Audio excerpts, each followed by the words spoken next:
All right, let's start the meeting. Justin, you want to do the roll call?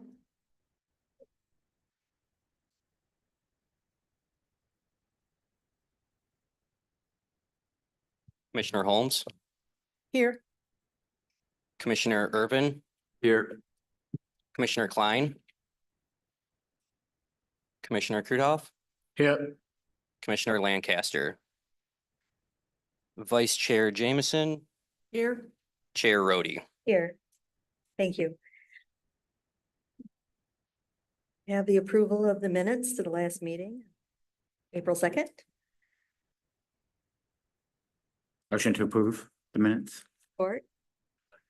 All right, all those in favor say aye. Aye. Okay, we would like to approve the agenda. I would like to move the report up to the first thing since it's the foundation of where we're going from now on. So with that change, like to approve the agenda. Motion? Motion to approve the agenda as amended. Thanks. Second it. Okay, all in favor say aye. Aye. All right, I'd like to talk about the report. Has everybody had a chance to read it? Go over, make sure the list was good. I'm sorry. Yeah. Okay, were there any written communications? None. Is there communications from the audience? All right, does anybody at the table have any comments or anything? Okay, now, the report. Has everybody had a chance to look at it? I tried to make the list as inclusive as it was as we went through it last week. If everybody thinks this is okay, we need to make a motion to move it on to the city council. I do think there's a few items we are going to want to add to the list. But everything that we had talked about at the last minute, I had it on there. Move that you report out this report. Okay, any comments or suggestions or?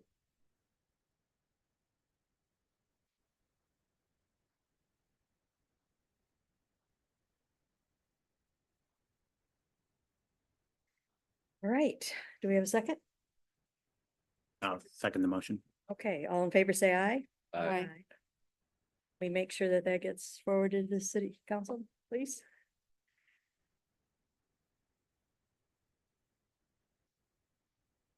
Okay, we had a couple legal opinions that we wanted. One was just a basics on how we could go about establishing an authority, if there were any that we wanted to do, and the suggestion that we've had about some kind of surcharge on MSU event tickets. Is that even legal, or how would we go about that? So I believe this city attorney is here to talk about those.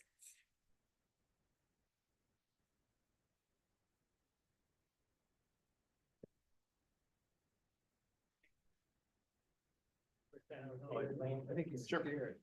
What's that? I'm scared.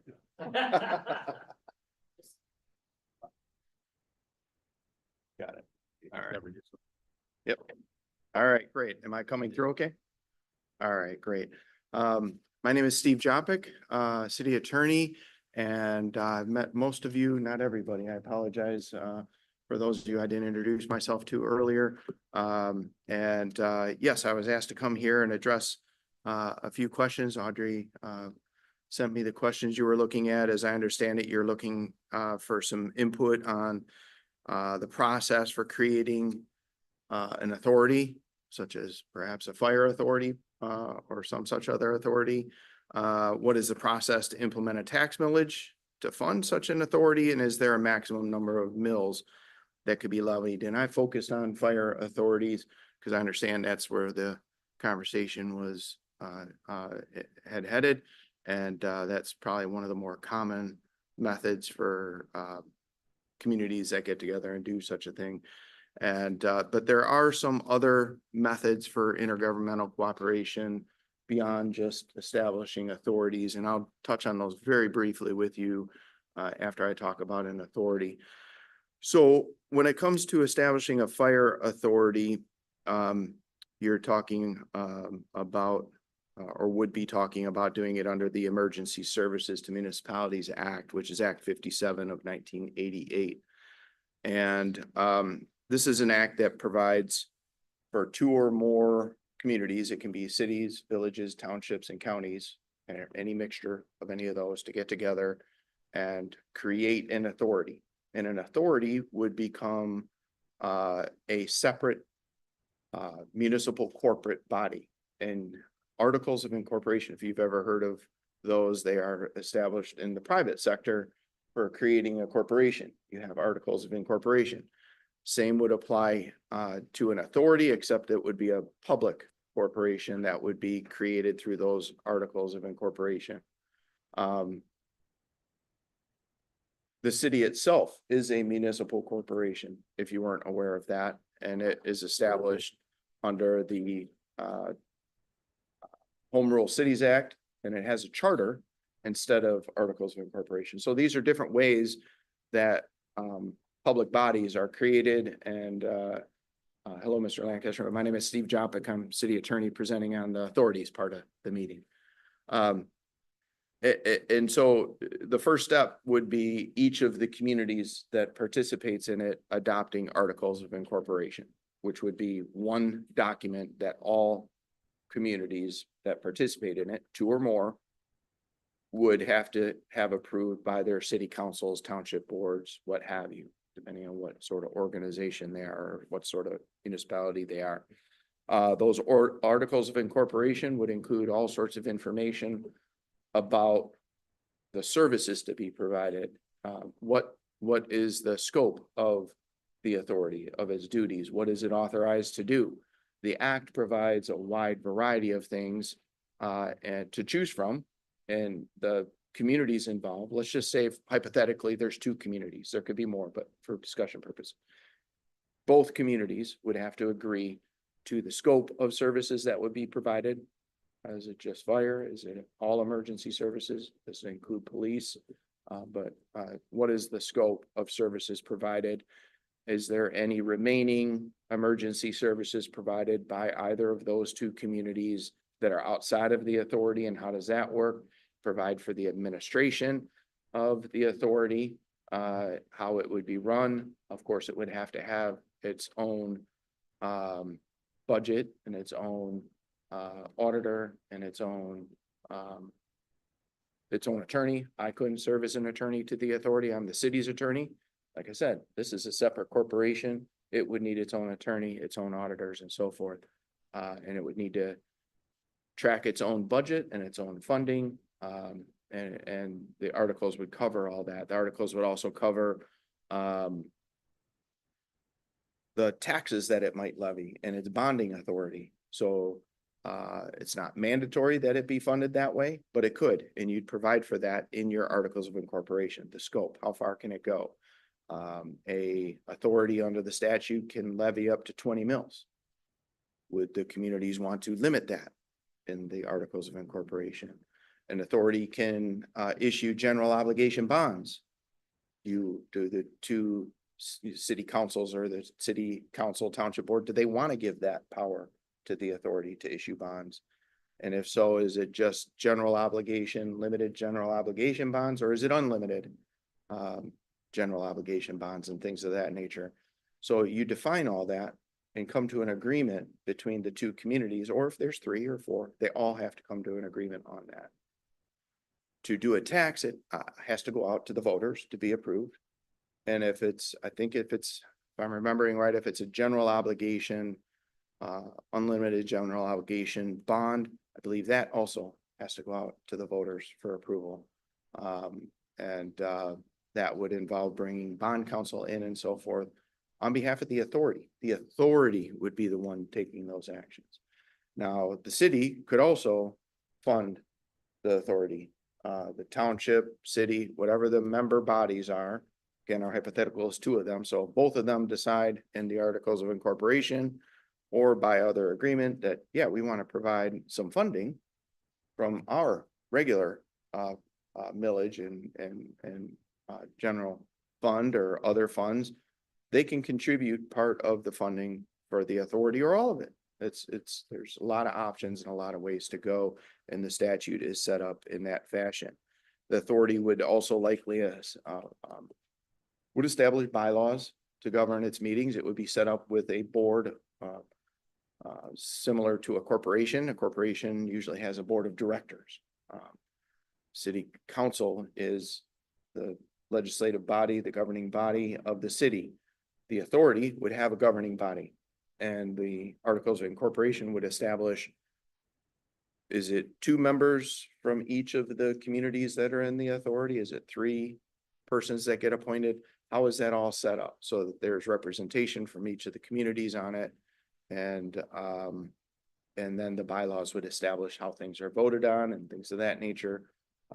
Much like any sort of rules or guidelines for meetings that maybe even this body.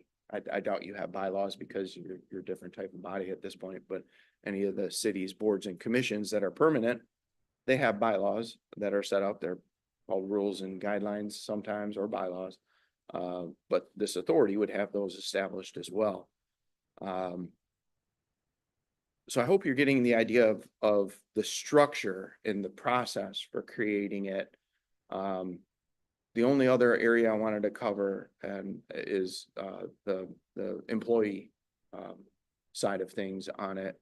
But Chair, if you have a question you wanted to ask, I'm happy to answer it. Does it have to be a municipality? Could we do some kind of parks issue with a school district? Okay, that if that's, I'm strictly talking about emergency services authorities is what I've been talking about here. Yeah. Yep. So if you're going to be talking about parks and recreation, that's somewhat different. And there is the opportunity to there's an act enabling that to occur with the county, for example, by a city, village, or township with the county. Also, there are some of the other acts that I was going to talk about where you can do intergovernmental cooperation by agreement through contract, through an intergovernmental agreement is what it's called, under acts like the Urban Cooperation Act. And there are a couple others similar that are set up for different sort of scenarios. For entities that aren't municipalities, like a school district. There's some, Well, school district is a public entity. I understand. And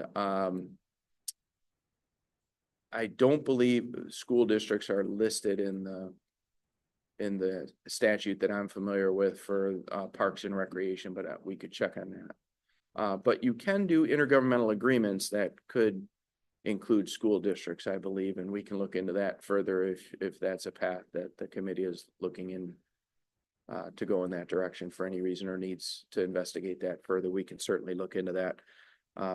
Like I said, there are a number of statutes that allow intergovernmental cooperation and shared services between different governmental entities, public entities, and a school district is a public entity. So it's going to be included in there, at least to some degree. So getting back to, yes. Mm-hmm. So under an authority, if it issued a bond and they defaulted on the bond, does the city ever become responsible for it? Great question. Generally, the statute says the authority is responsible for its bonds that it issues, and exclusively. That's when it has its own tax set up to support that bond. That's the whole idea there. Now, if a municipality withdraws, because there is a right under the statute to withdraw from an authority. I'm sorry, Mark, I'm turned this way. I'm not including you in the conversation. I can hear you. Okay, if a municipality, say one of the township or a city that's involved in the authority withdraws, there would probably be an obligation to make sure that the taxes continue in that community to pay off that bond. So even though it withdraws, the tax is still going to be applicable that was applied by the authority in that community. So the last area I wanted to kind of touch upon, even though you didn't really ask about, I think I answered all of your questions that Audrey passed along to me so far, the general broad questions. But also, there's a factor of, the fire departments in each community will have employees and staff and union issues, and all those would have to be worked out as well. No need to go into the details of that, but the statutes do contemplate that and how that is to be handled, considering collective bargaining agreements and how all that would work.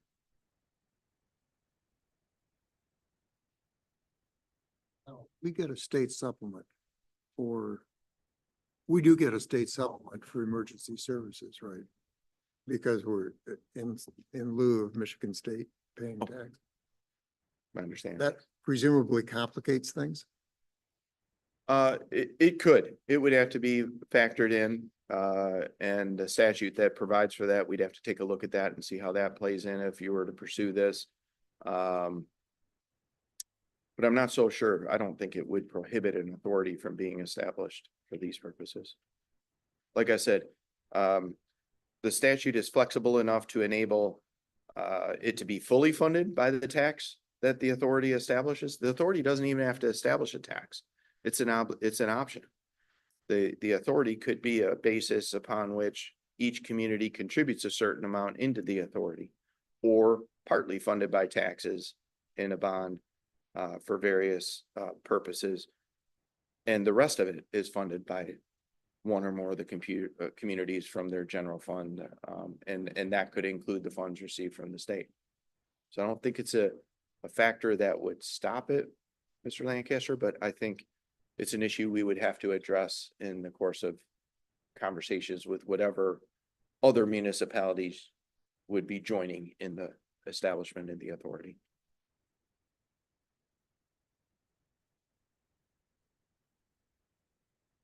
Okay. Any other questions, or? I'll stick around for a while. Happy to. Is the vote of the people required to establish an authority? It is not, as long as it is a decision of the legislative bodies. In other words, city council here or township board, if a township joins in the authority at the onset. Now, if a community comes in after the fact and wants to join an existing authority, there's a provision in the statute that enables it to go to a petition of the people in that particular community. And I believe it's on a referendum basis. So I think there can be a decision, and then a petition could be circulated to require it to go to a vote. Please don't hold me to that, because that wasn't really part of, but that's my recollection of what's in the statute. So hypothetically, if East Lansing and Meridian Township governing bodies decided to form a fire authority, that fire authority could then levy a tax Yes. without going to a vote of the people No, that tax has to go to a vote of the people. Absolutely. by the authority. Pardon me? By the authority. By the authority, yes. The authority would put it on the ballot. It would be adopted by resolution. The proposal to be placed on a ballot would be established by resolution of the authority. That resolution would be passed on to the city to be put on the next election. What about the bond? If they went in the bond? I believe if it's a unlimited general obligation bond, it would need to go to the voters for approval. I think that's the rule. But if it's a limited obligation bond, I don't think that would need to go to the voters. It's not an operating. Recreational authority includes the school district. Yep. Okay. Got some great confirmation that a school district can be included in our parks. So, thanks, Mark. All right. Like I said, I'll stick around. Well, we also had a question about whether we can do the surcharge on the MSU event tickets. Did they not ask you about that? Yeah, that was mentioned. I thought I saw that on the agenda coming Okay, up. they may still have questions, but Betcha. yeah, okay. You had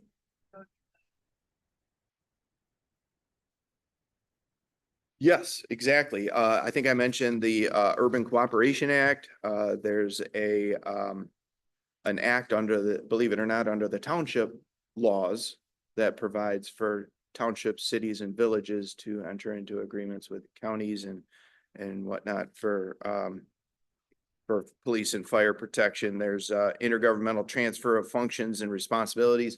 These are acts that were put into place many years ago to enable intergovernmental cooperation and shared services where it makes sense for communities, and you do it by contract. So you don't establish a separate authority. Remember, I started by explaining it's an incorporated, yada, yada, yada type entity. It's a separate entity. These can be done by an agreement. They can, do not necessarily have to, but they can establish a governing body within it that is not incorporated, but established by the communities. If say there's three, each would, have the same setup where by the agreement would set up how many representatives are on that board that go to vote on various items that come before that joint board that's put together to provide the shared services. That's a possibility. And like I said, it doesn't necessarily have to have a board or a body like that. It could be just an agreement where one community agrees to provide and supplement some services, fire services, emergency police services, library services. You're able to do anything, pretty much almost anything, services that are provided by a community within its powers can be shared with other communities. And of course, the other community pays for it, right? Or they work out an arrangement for how that would work. This isn't a formal governmental entity like the It does not authority create a is. formal governmental It's entity. just a that can committee sue or something, yeah.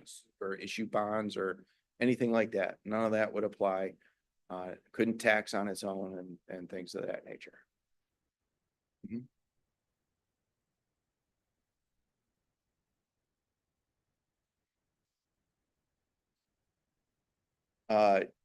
Yes, intergovernmental agreements. I've personally been involved in a lot of them. I was just talking to the chief a little bit about, but yes, definitely. A fire authority, other attorneys in my firm have worked with them, and some have been around for decades, and they come to us and have their documents redone, or communities are looking to establish them, so they've come to us and helped them. So yes, we've helped with putting them together and helping them. We represent some fire authorities. You remember me mentioned you have to have a separate attorney. If you create an authority, it's because it's a separate corporation. We serve as the authority attorney to some of the fire authorities in the state. Not a long list of them, but we have experience doing that and currently are doing it for some.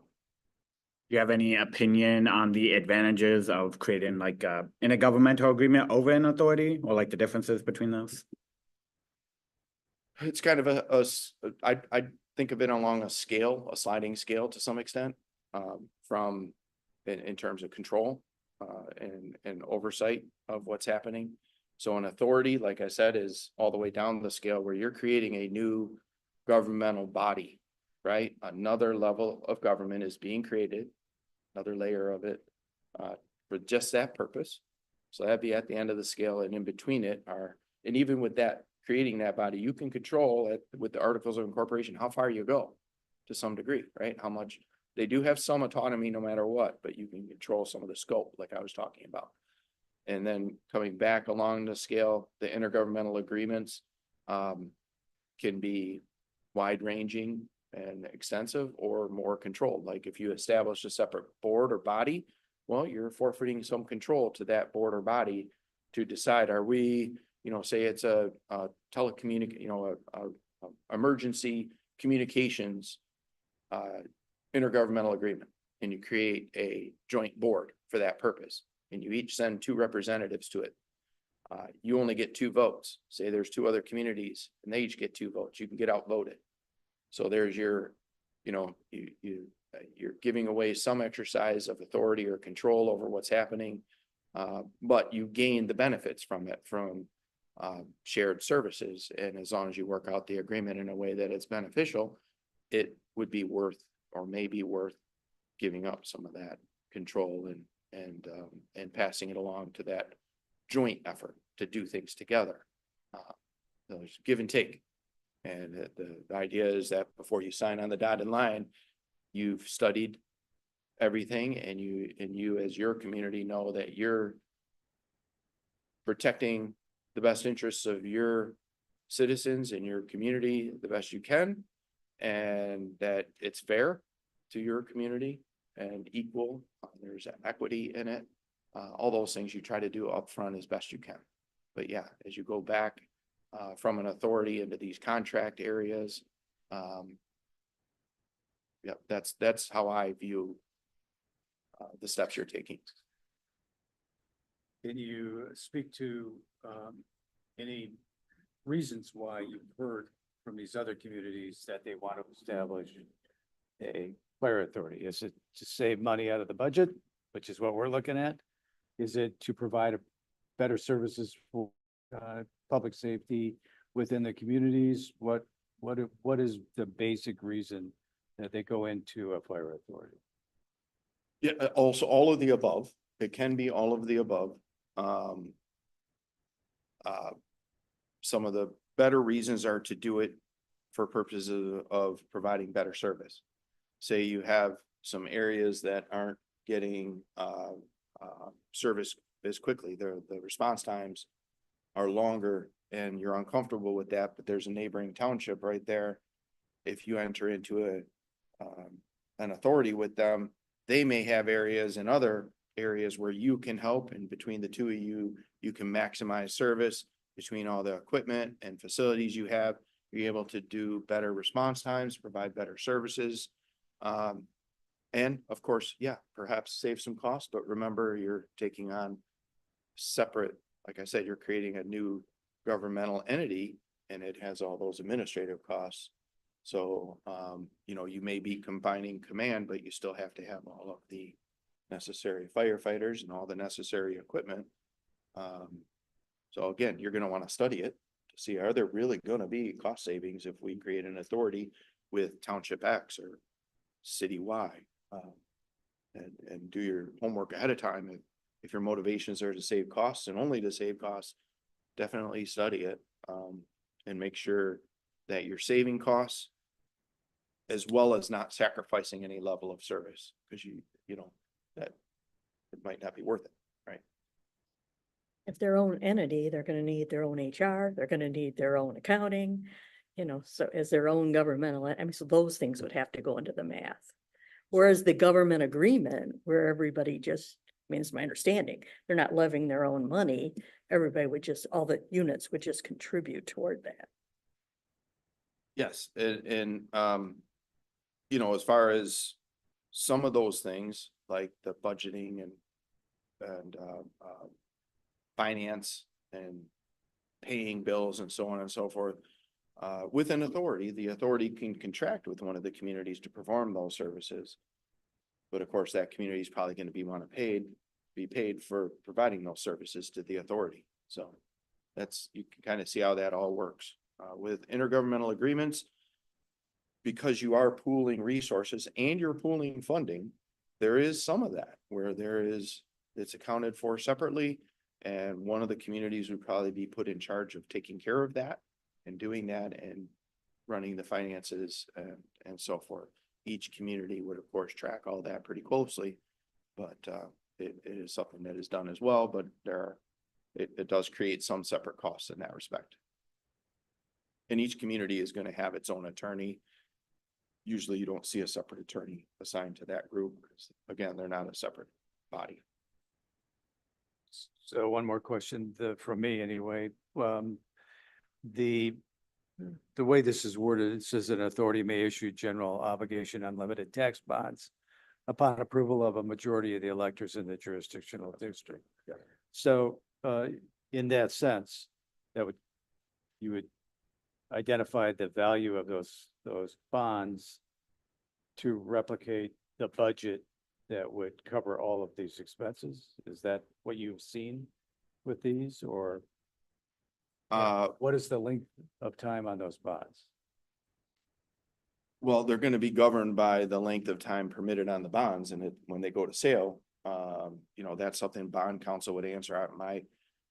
I'm not a bond counsel, but my understanding is bonds are usually 15 or 20 years or somewhere around there, and they don't go much longer. They might be 10 years too, but somewhere in that range.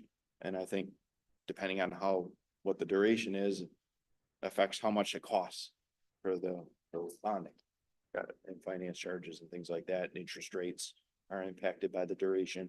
So it's kind of controlled by the market and what your bond counsel advises. Yeah, I wouldn't assume that the bonds were for operating. I would think the bonds would be for building fire stations or any of that kind of stuff. The operating would be the millage or a contribution from the the member bodies.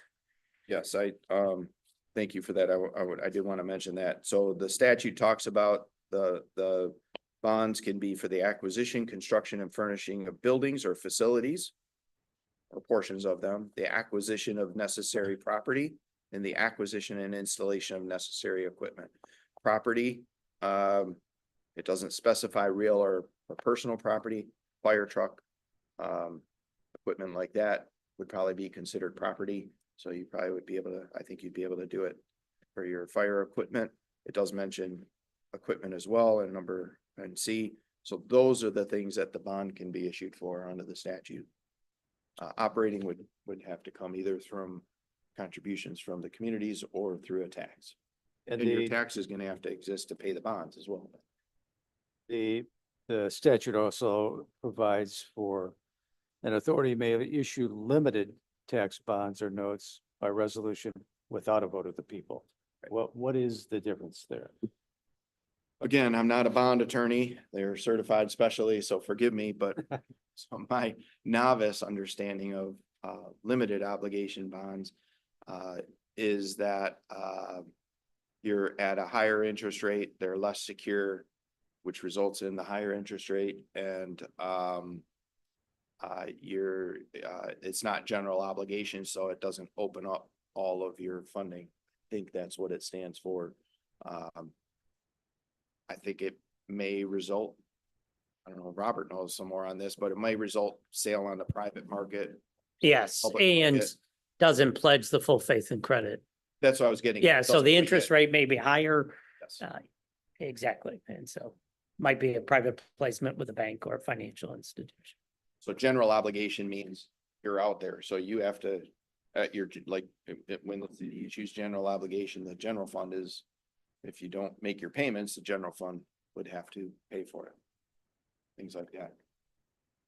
And if there's default, let's say, because it provides that the bonds or notes are not a debt of the incorporating authorities, so what happens if there's a default? Other than nobody shows up when there's a fire, but. Well, they are a debt of the authority only. Right, that's Yeah. what I mean, they're not the municipalities' That's correct. responsibility. Yeah. So what happens on a default? Sale the assets of the authority, Most likely, I would think. so that is a danger or a negative associated with. Potentially, Okay. right? But with bond counsel, you're probably gonna have that covered as thoroughly as you can. Because if there's a risk of that happening, you're probably not gonna be able to sell your bonds. If it's at risk, so, but yes, I mean, they can do the extreme, you don't hear that happening, but that's potential. Okay. Mhm.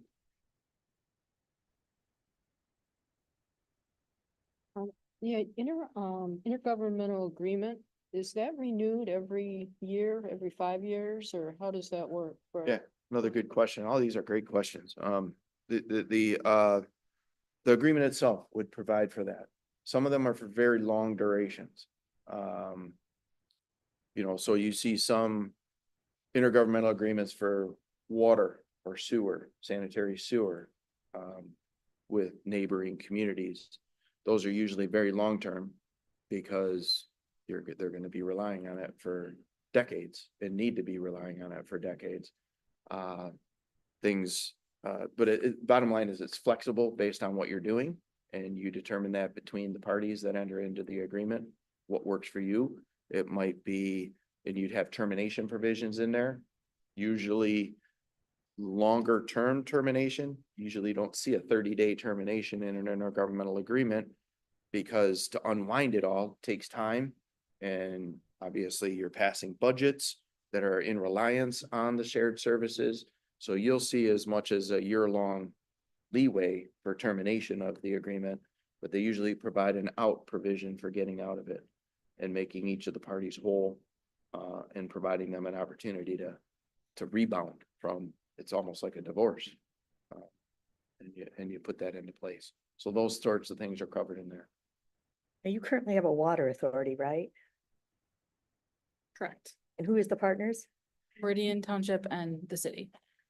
There already is one in place for purchasing water.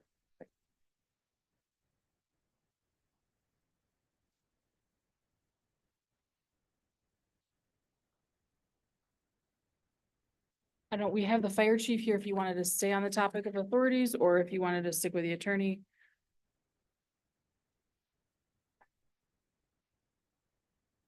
How it would work, we will probably put it on another agenda later. Actually, do we want to talk about it? What's our thoughts on it? So.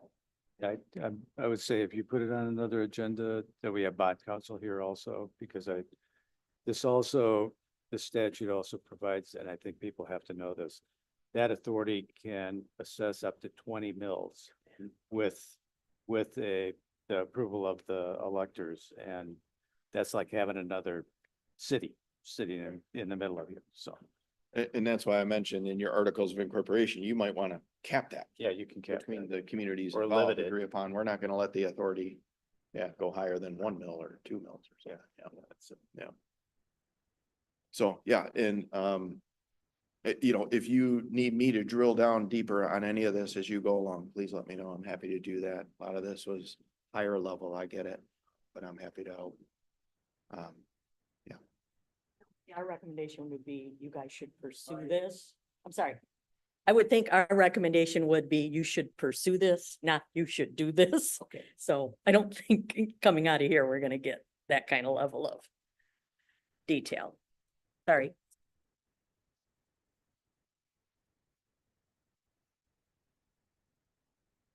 Okay, then our question on the surcharge, if you are prepared to talk about that. Have you ever heard of it? Well, I understand what the concept is very generally. I think that what you're talking about is entering into an agreement potentially with MSU. If that is going to provide for MSU to make the surcharge, not because the city is requiring it, but because they're agreeing should be paid some additional funds beyond what it's getting statutorily to compensate for what is not covered by that, or just generally because it's needed.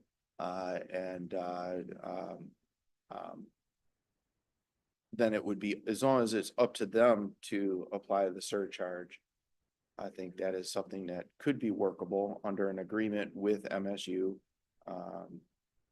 to undertake that. And you're talking about a charge on tickets, as I understand it, potentially, or some other method in that regard, or fees that they charge. It could be almost anything that they add to for purposes of paying the city for that. But I'd like to advise you a little more in detail if you are considering doing your own surcharge on tickets and imposing that. That's a whole nother issue, and I think you got to be very careful about that. I'll just leave that at that for now. Okay, so your recommendation would be that we talk to them and have them voluntarily agree to add a surcharge.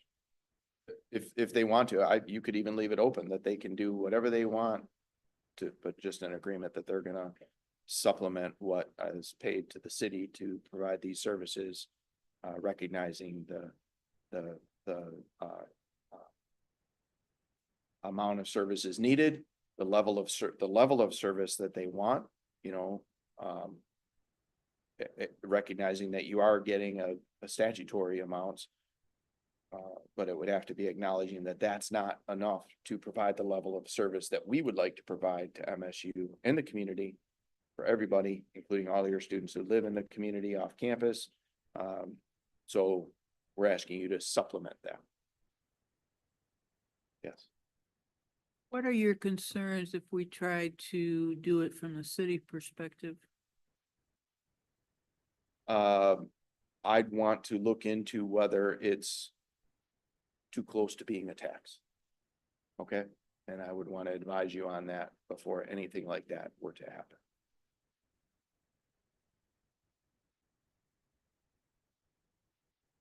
I'm not going to conclude that it would be a tax here, but that would be what I would be looking at and advising you.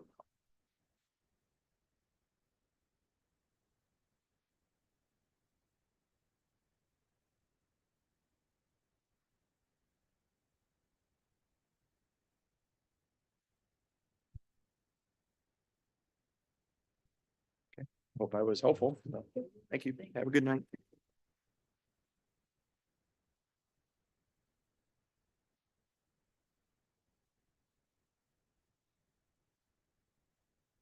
The next item is the income tax renewal. We've been putting this, talking about it, but it is the most important thing on that list, so we thought we should address it first. We don't necessarily have to come into an agreement tonight, but we should talk. The income tax was adopted for 12 years, which ends in 2030. It was to replace 5 property tax mills. So the revenue for the property tax bills comes right off the top of it. If they collect $17 million, let's say the 5 mills is $7 million. There's 10 additional mills. So we brought in 7. We're paying the general fund for the 5 mills. So there's 10 mills in my example. 60% of that goes for pension. 20% goes for police and fire, and 20% goes from infrastructure. And that 17 in my example, which I know I'm using a big number, I'm just making it round, is net of the refunds. So it may have come in at 18, well, maybe come in at 19, we gave 2 million back, so we have 17. That expires in 30. It would need to go into 31 because there would still be refunds to be issued. You'd collect all your money from withholding and estimated payments in 30. People would file their return in 31. You'd give them refunds. The city's been setting money aside for that year.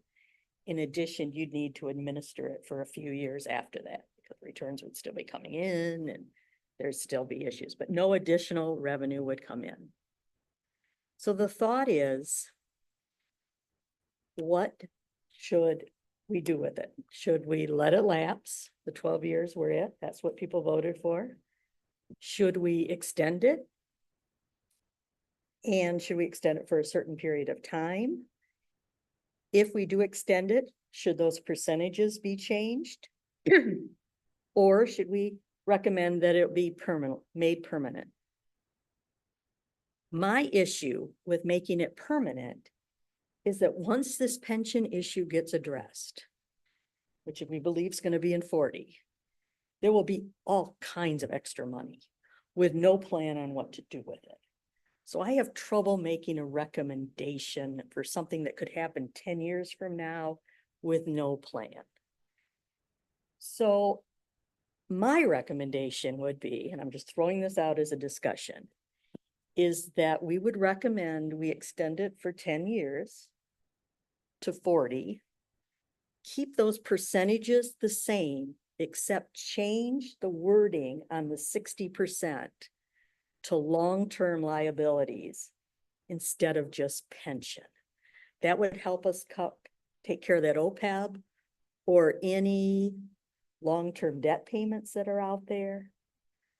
But then our recommendation would be put on the ballot to extend it till 40, to be 10 years longer than it is. Keep the 60, 20, 20 as the same percentages, but make the 60% more flexible on what we could do with it. I'm just throwing that out for discussion. Go ahead. I'm gonna throw something else out for discussion. I'd like to see it renewed. I'd like to see the uses expanded to legacy costs, which would include then whatever we still have to pay on pension plus OPEB in my mind. Right. But I would also like to see the uses expanded to debt service for bondable public infrastructure projects, which according to something that was handed out recently seemed to be in the 1.4 million to say 1.5 million annual costs with Hannah in it. And in the course of that, when we have a lot of money, I'd like to see more rollback on the mills. We now have a situation where the residents of East Lansing are smaller than the student population of Michigan State University. To me, having the income tax in place is a fairness issue, that people who work and play on Michigan State campus and learn, hopefully, they need to help pay their fair share for our first responders and other services that the city provides, like picking up trash for the non-campus students. So if it were me, getting to have a single vote, I would eliminate the 2040. I'm sorry, I would eliminate the 2030 end date. I would expand the uses to legacy costs and paying debt service for public infrastructure, not for TIFAs, not for something related to private development, but for public infrastructure. And whatever's left over, I would roll back more of the millage. So yours was to make it permanent. Yes. Okay. I would agree with that. That sounds like a really good. But my issue with that is, I'm sorry, it is on. My issue with that is that we're saying to people in 10 years from now, we're gonna have all this extra money and we're gonna roll back the millage. Just trust us on this. And I really think that's gonna be hard to sell. That's my thought on that. I just think that we want something that's passable. I'm not sure how you make people say, trust us in, what is it now? 13 years from now, we're gonna take care of you. That's my only issue. And my issue is I don't think this finance review committee is set here to make decisions on what will pass and what will not pass. Okay. I think our position should be about what's the best policy. And let the city council and others that we elected figure out what passes and what doesn't pass. In fact, as I understand it, we're in this situation because we knew way back when that by setting this date that's currently expiring, this 2030, it was not going to cover all of the pension, that we needed more years to do that. But people felt that couldn't get passed. That's my understanding of the situation. I'm just saying this is a source of revenue that in my mind is a fairness issue with the university, because we're never going to talk MSU into funding something as an institution. And that we can use it for debt service to improve the buildings, the public buildings in the city, which everybody benefits from, and take care of our legacy costs, and then roll back whatever millage we can afford to roll back. Well, so then when the original one passed, there was a 5 millage decrease. So I would assume you're saying that that should continue, correct? Yeah, So but there needs to be a future rollback. right. So I mean, if you, because I'm against making it permanent because who knows what the future holds. But if you were to make it permanent, I would say the 5 maybe needs to be like 6 or 7, like, because that would help people say, well, I wouldn't vote for anything permanent. And so I don't think, I mean, 13 years is still, If you don't Oh, for something permanent, then in my mind, as prices of things increase, you're gonna end up with requests to have millage increases. And I feel like anything we do that increases the cost of home ownership in this community is not doing us good. We need middle income housing. We need other housing. And anytime we put a millage out there, we're increasing the cost of housing. And that's why I think the income tax is fair. And I don't think the rollback could happen now. It can only happen once that pension got fully funded. So I just think if we roll back another 2 mills at the same time, we're not gonna have enough money. It's gonna take a long time, and we have to be done by 40, right? And that's a MERS rule. I haven't seen the math, but that would be my concern on it. Because if 5 is $7 million, 2 is gonna be a big number. right. So when the costs drop off in 40 or 39 or whenever they fall off, that's when the extra money is gonna be there.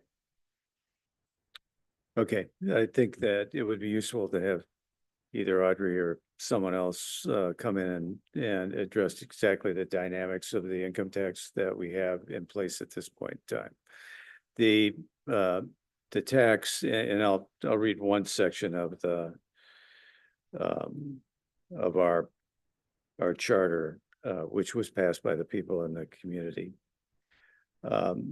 which talked about the reduction of 5 mils, and it says, as long as we collect an excise tax on income or income tax, we have a reduced millage cap in our charter.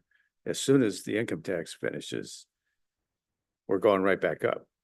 And we haven't lost any money from that, because the first thing that happens when the income tax revenue comes in is we peel out what we would have received had we already had the extra 5 mils that we've now reduced, which would be probably the same dynamic that would be used with something else. But you already had one last year, request to give us some more money through a raising of the taxes, which the public has, the ability to do. The city just can't exercise its up to 20 mils that we could do without a vote of the people. So the people could vote for additional money. If we extend this, we can certainly change the percentages that are allocated for whatever purpose that we want to do that. And maybe we need to broaden that. The thought at the time that we established this, which took 2 votes, one where it failed, and we had a resolution that the council had passed that restricted the way that the money would be spent to the 60-20-20 that we ultimately put into the charter. And that made a difference, because people like to know how their money is going to be spent. So it passed at that point in time.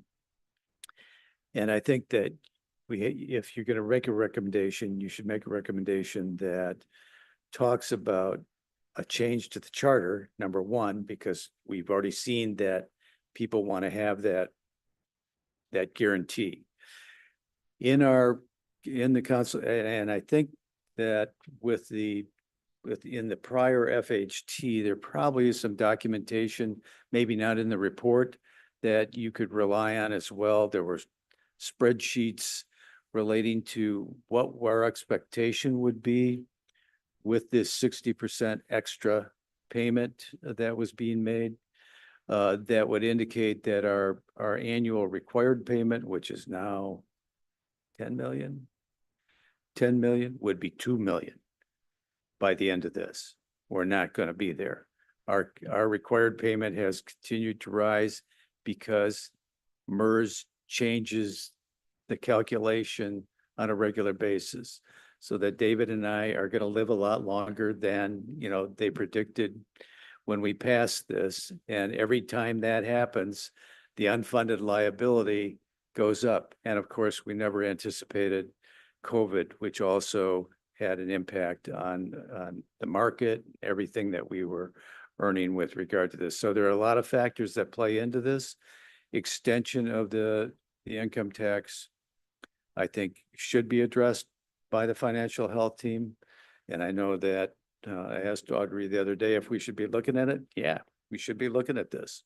It's an important thing going forward. And even if you were to go back to the public and say, we don't want to have categories, we just want to be able to use this in the right way for you, you can make that recommendation as well. I just think politically, the passage of it is important. So you have to consider how the content is, not whether it will actually pass or not pass, but what you think the best content would be. So When I said that was my recommendation, I don't mean I was throwing it on the table to vote. I was just saying, this is my thought process.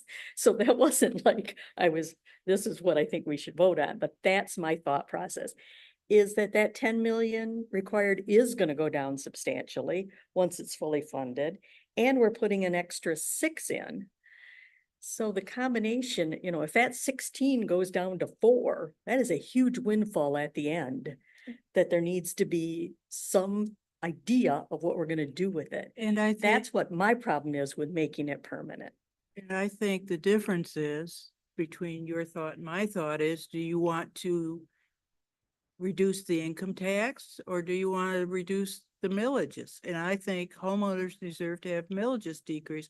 The other thing that's getting lost in here is besides the 6 million that would disappear from pension payments, we'd also lose 4 million in the general fund budget. The 2 million for infrastructure and the public safety, 2 million from the income tax.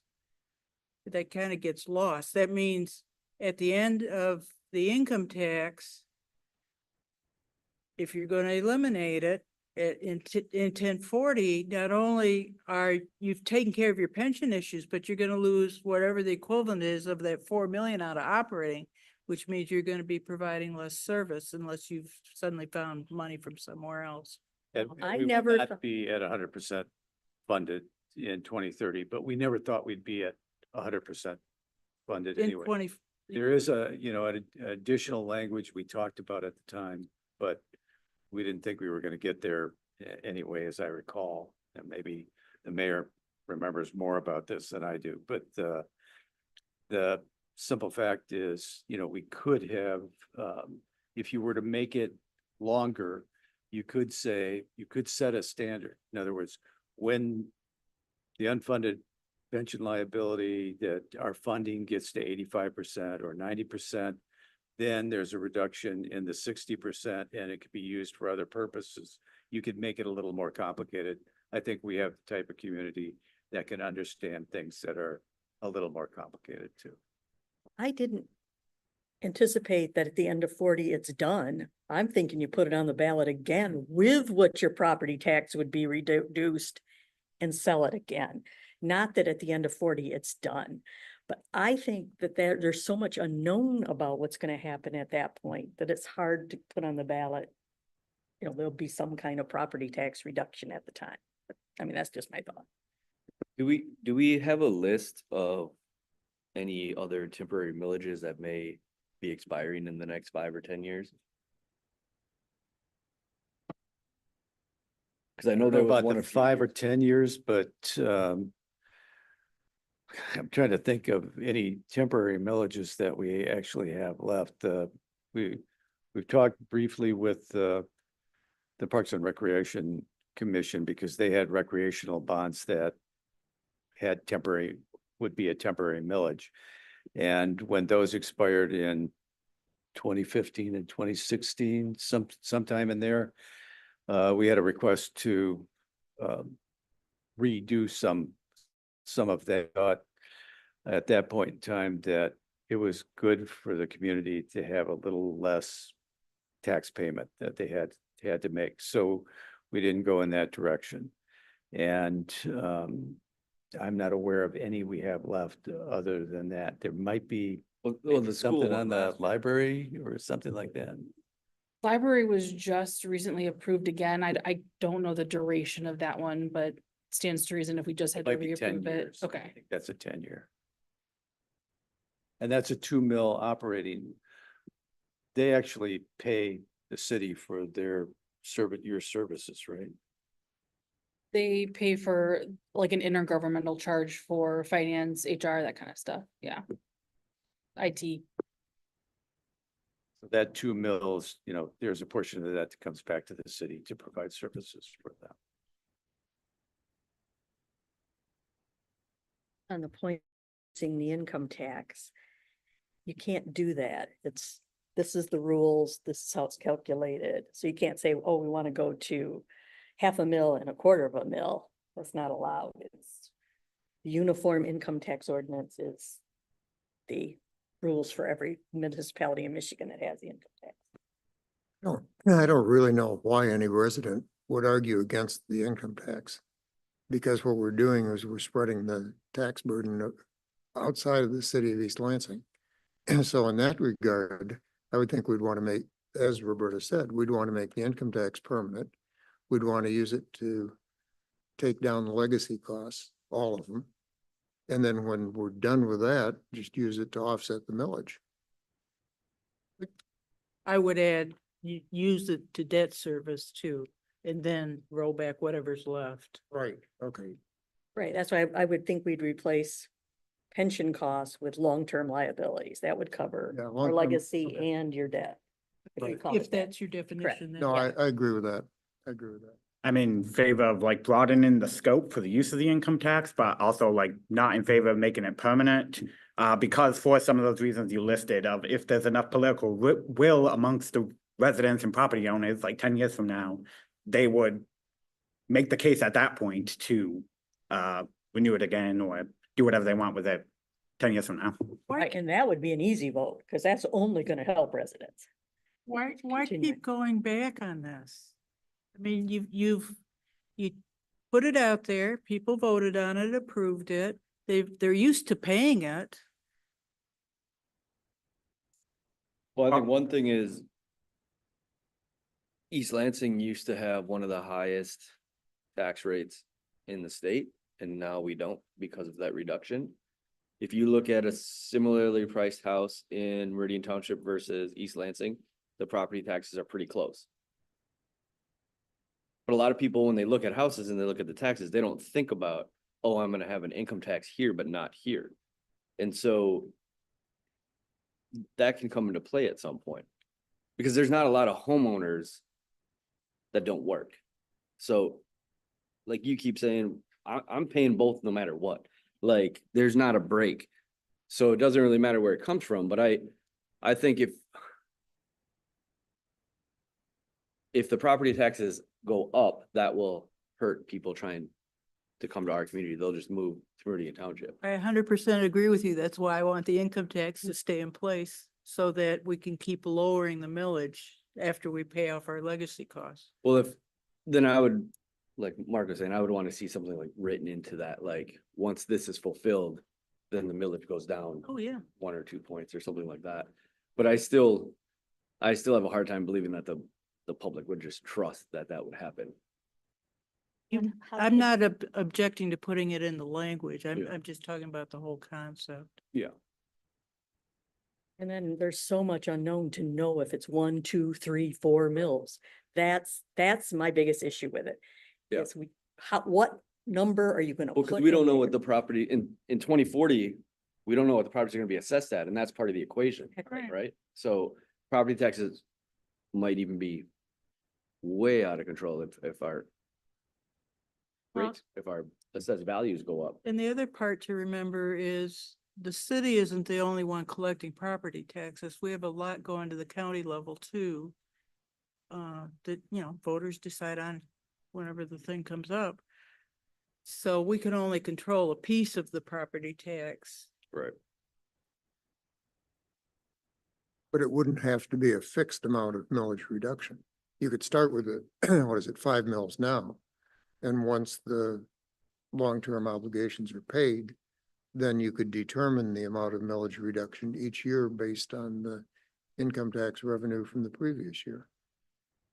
I mean, that's about the fairest and most straightforward way you could do it. Well, you could basically, what you're saying is we're gonna write that in right now, where what we're saying is, why don't we cross that bridge in 2040 when we get there? Or in, Because I think the rollback is what will help sell it. Well, they- I but think they it would renew right. on they the- still get the 5 mil rollback they got now. But a lot of people, we have a ISD millage coming up for 99 million bucks.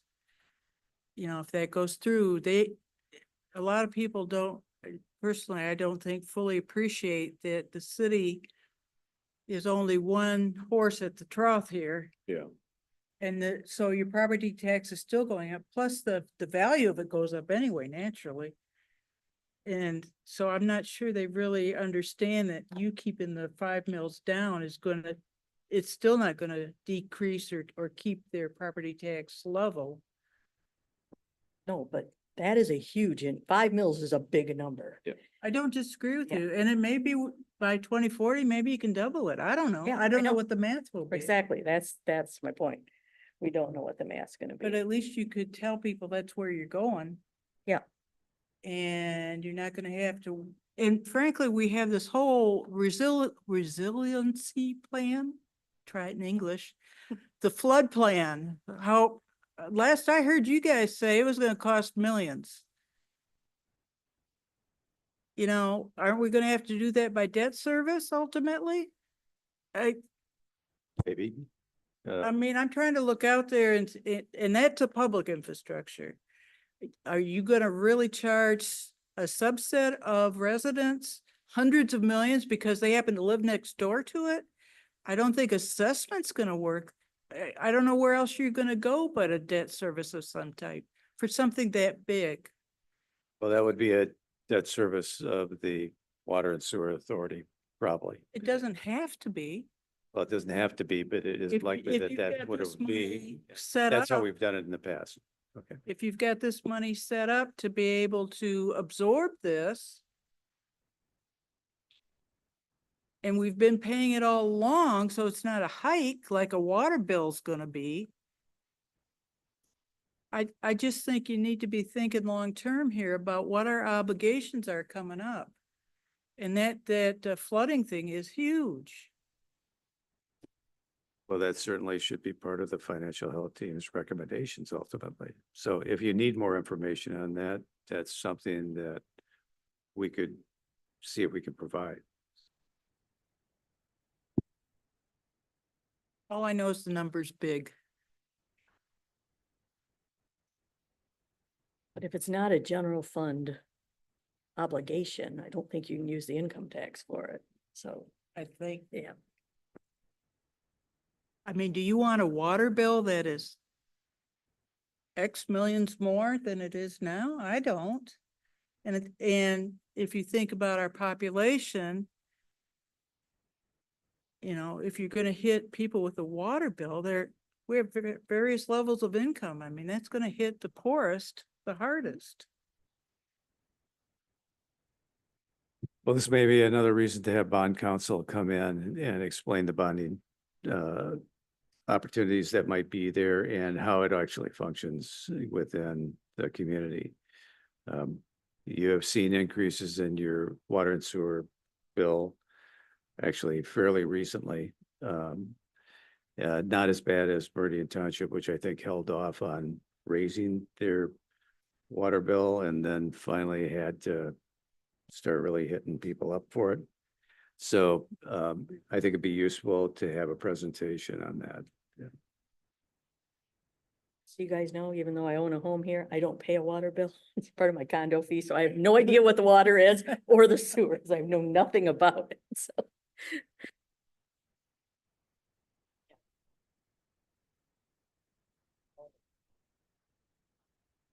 I have no idea what I think. I really don't know. It's a quarterly bill. Yeah. Oh. Easier to do. And it can get, I can see how it can be high. Right. Okay, do we need anything from Audrey or anybody else on this? I will say Audrey gave me this sheet. I don't know if you all have seen it somewhere in your packet. It's the best explanation I've had of the income tax, so thank you.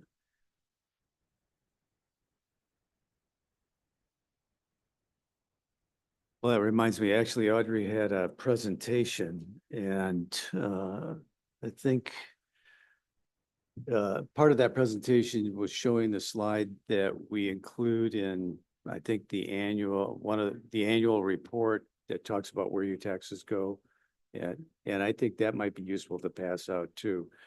Everybody receives that. Probably 10% actually look at it and spend time with it. But if you take a look at that, you're gonna know very soon that most of that property tax money that you're paying isn't coming to us. It's not for the city. It is for all of those other taxing units that we have, so.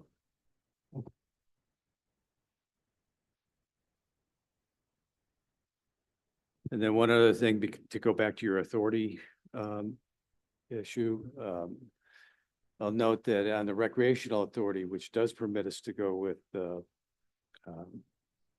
school district, that extends the 1 mil that can be assessed for the recreational authority to an area that is covered by the school district that isn't part of the East Lansing, because they go into Meridian Township and to Bath Township. So expands the taxing areas, raises more money, which is something that you brought up.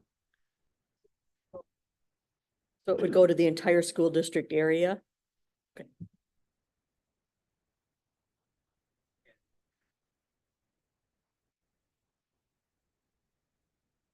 So for the parts of the city that would be in another school district, those would.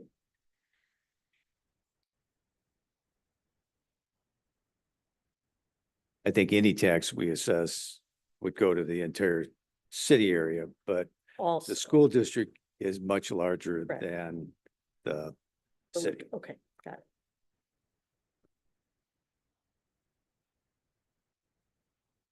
So again, is there any more numbers we need, or?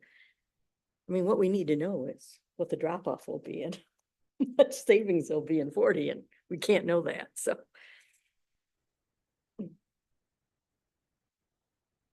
Well, I had one question, and I don't remember the numbers off the top of my head. Because the most you can impose as an income tax is 1% with a 0.5% for non-residents. But there's a stipulation where if your population is, I believe it was like 122,000 or more, you could go up to 1.5 and 0.75. Clearly, we're not close to that, but maybe we are with the MSU students. So would there be any way to consider them as part of the population? To allow us to raise that to 1.5 and 0.75, and then all we would do is obviously raise the 5 mil reduction to like 6, wherever the numbers work out. So East Lansing residents are sort of made whole, and then that would allow us to capture a little bit more non-resident income tax dollars.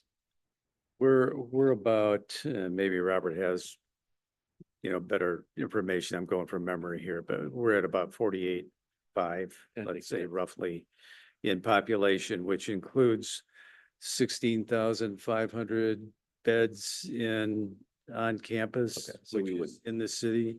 So even though the university is whatever, 55,000 students, other than the beds on campus, they live somewhere else. Some are in the city, roughly 24,000 of them. 27. So, we do capture the majority of it. Others who live in Meridian Township and stuff, we just can't count for those purposes. That's all. Yeah, the only two municipalities that have the higher rate are Detroit and Grand Rapids. Yeah, There's 'cause some you have to bigger, be- and there's some bigger cities on that list that still don't get the higher rate. Yeah, but I would say that if you look at sort of the breakdown of your property tax bill, you realize we value education because that is the vast majority of your tax that you pay. I also understand there's an exemption for the income tax if you make under a certain amount. Is that something the city sets, or is that part of the statute or rules regarding? the This income? city has, as part of its, or gonna put it on the ballot, said 5,000 minimum. Okay, so that's That is something a, voted that on was, at that the is state an level. East Lansing only rule.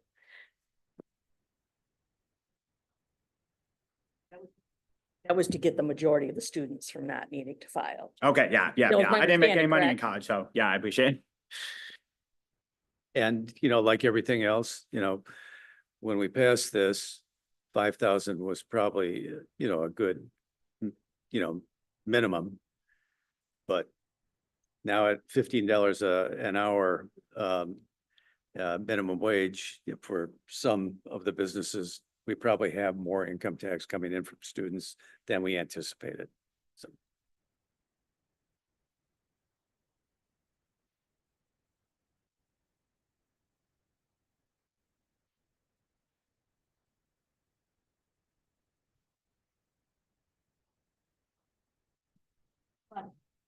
Again, if there's any numbers you want to see, let's get those out so we can, so just let us know if there's any numbers you want to see before we talk about it again. Sorry, I went to sleep here. Okay. All right, the next item on the agenda was Ann's question about what happens if a big budget problem happens? How do we stop spending? And Audrey's gonna go over that. Sure, we don't have a formal process, so I'm just gonna speak to some of the things that we've done to address as things have come up.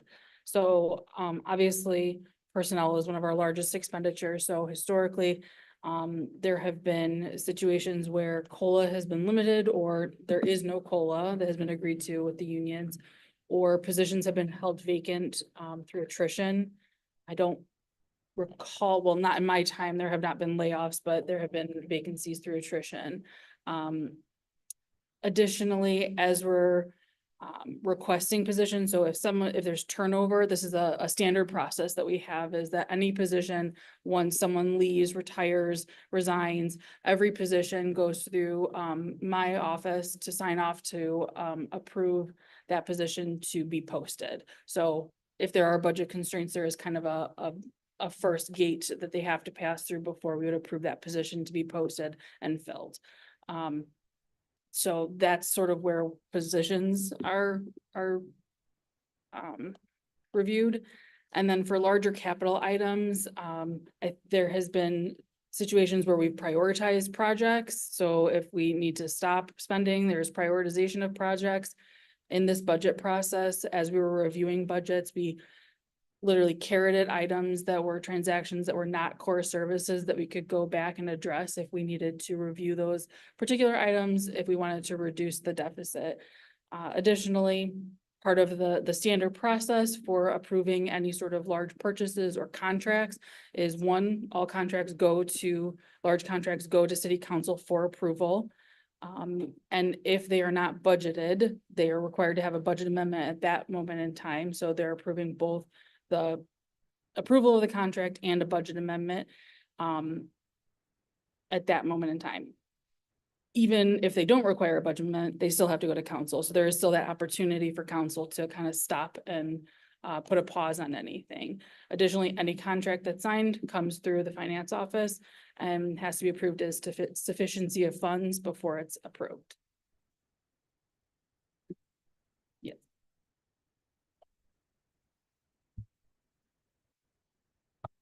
One of the recommendations I'd like to make later on when we get into reviewing them is at the state, because you're putting in a vacancy savings, negative adjustment, if you will, at the beginning, one of the things the state does is it does allotments by quarter by budgeting. So it'll take the budget for XYZ department and divide it by almost 4, but there's 26, you guys pay bi-weekly, so it's not quite equal quarterlies. And I'm gonna suggest you do that at least for personnel costs, so that at the end of each quarter, you know exactly how much you've saved that can be put in that vacancy savings. So if you're not getting to the point of all the savings you thought you were gonna have, you get an early indication of that. We do quarterly reports to council, and one attachment to that quarterly report is personnel in the general fund, that we do exactly that. We see where we're at, number of pay periods through the end of that quarter, and see where we are by department. But the quarterly report that I saw, you were comparing it to year to date. What I'm suggesting is you compare it to what your budget should actually say you have. Maybe I didn't see the right quarterly report. But the one I saw was year to date, which is helpful, but you've got X amount that you've got budgeted. So if you compare it to what you've got budgeted for that quarter, you'll know right away, well, I'm on target, or Yep, I better let Robert know we got a problem, one of the two. Yep, that's what we do.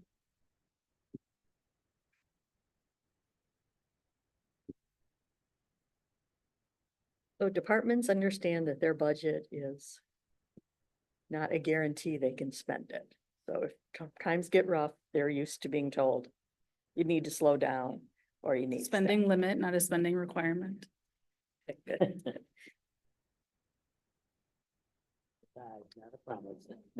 So how far out in the 3 or 5 year plan do you, and I don't mean you, but does the city look and say, okay, if we hire this person today, we are, assuming they're gonna be with us for quite a long time, does any, and maybe it hasn't happened before, but does any deficit kind of say, okay, we really shouldn't, we would like to hire this person, but we really probably can't guarantee that we, that we can afford it?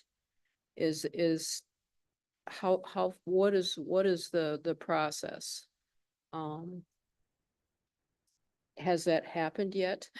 There has definitely been circumstances where we have not filled positions. When someone was retired or someone has resigned, we've held that position vacant until we feel that we can afford that position. So there isn't a formal process to say every position look out to the future, but in those times of constraint, we do have held positions vacant. And who makes the final decision when, yes, we are gonna hire this person, say this vacancy? We've got two right now, but we've got kind of a problem. Like, how is it decided which will be filled and which will not be filled? And In the circumstances I'm talking about, that was the city manager's decision. That is prior to the city manager.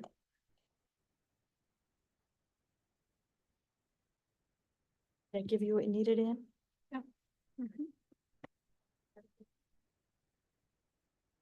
Do you track, you track the spending throughout the year? Do you keep track of, I know in working at GM, there was an annual budget that ended at the end of December. And if you had money left, you wanted to spend it. Do you see any of that behavior in the city? I certainly have made it clear that, as I said, it's a spending limit, not a spending requirement. So I don't think that the way that we talk about budget encourages people to feel that way. So it's not a use or lose. It is a, what are the requirements for operating your department? So I think by phrasing it and framing it that way, we've reduced that use it or lose it kind of mentality. Just so I understand, you're basically like using the budget as a framework and then like making decisions based on those constraints. Correct.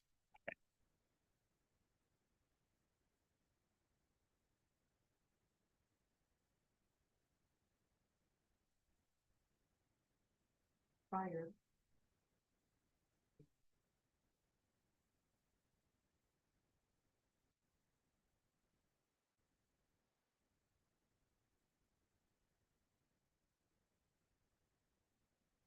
So attached to the agenda was a summary of some of the items that have been implemented. I will say that the main item that has been implemented that has had significant impact is obviously the income tax. So the other items are much more minimal in terms of impact to the department or the general fund budget. So one of the recommendations, so we've numbered them based on the numbering convention in the report. So one was that the final average compensation was limited to payouts for a maximum of 240 hours. So that was implemented into the police and fire contracts that cover divisions 23 and 50, which are the matching divisions that have the reduced pension benefits. I will say that because these are the newer employees, we don't have large retirement payouts because they haven't been here long enough to have those big retirement payouts. I have seen a couple instances of this, but I don't think we're going to see a large impact of this until a future date.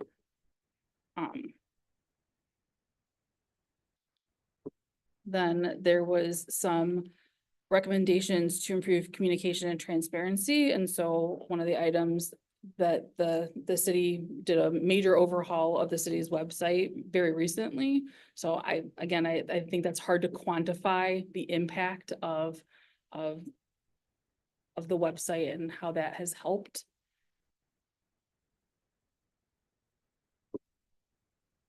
Then the next one is speaking to the income tax, which we've talked about significantly. Then continuously reviewing fees for services and permits. I think that is definitely something that we provide a comparative 5-year fee schedule with every annual budget. So we can see the historical impact of fee changes and we've changed resident to non-resident or combined them or increase as costs are increasing. And certainly the intention is where possible to be fully cost recovery. I think it is a, taking into consideration who who you're serving. So it's not necessarily everything can be 100% cost recovery.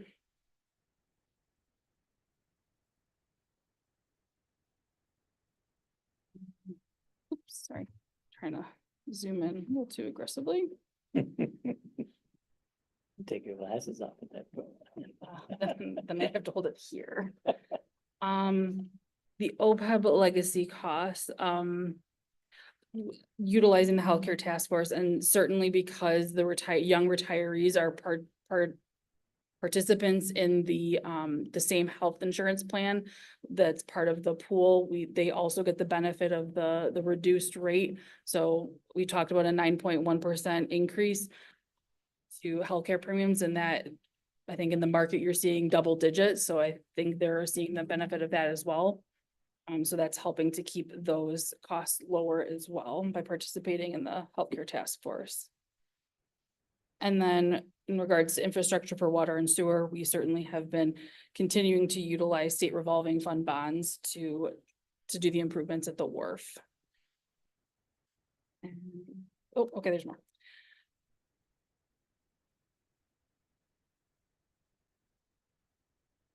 So I think the recommendations were to create dedicated funds for sidewalk and streets, parks and rec, and then so I think we've sort of addressed these via the income tax because of those dedicated sources of the 20%. Not necessarily for the parks and rec piece of it. Yes. Oh, no, so not necessarily for the Parks and Rec operation piece of it, but any sort of parks facilities that has sort of been addressed by the 20% infrastructure. And obviously we tried to do the millage that is dedicated to Parks and Rec, so that would be housed in the separate fund if that were the case. Not to beat a dead horse, but the. We're not beating anybody, horse or otherwise. No. I'm Well, kidding. But one of the pretty consistent complaints in the senior commission survey was the condition of sidewalks. Eli did a piece on it, and what we're in year 25 of a 5-year plan or something. I mean, that's something else that could be funded with a debt service payment out of the income taxes, our sidewalks as public infrastructure.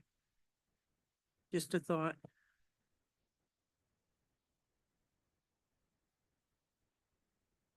I think now that is the end. So along that line, there is some additional funding that is coming from income tax in the FY27 budget to increase the amount of money available for sidewalk replacement. So, Ron is looking at that and working with Audrey and trying to, oh, sorry. Okay.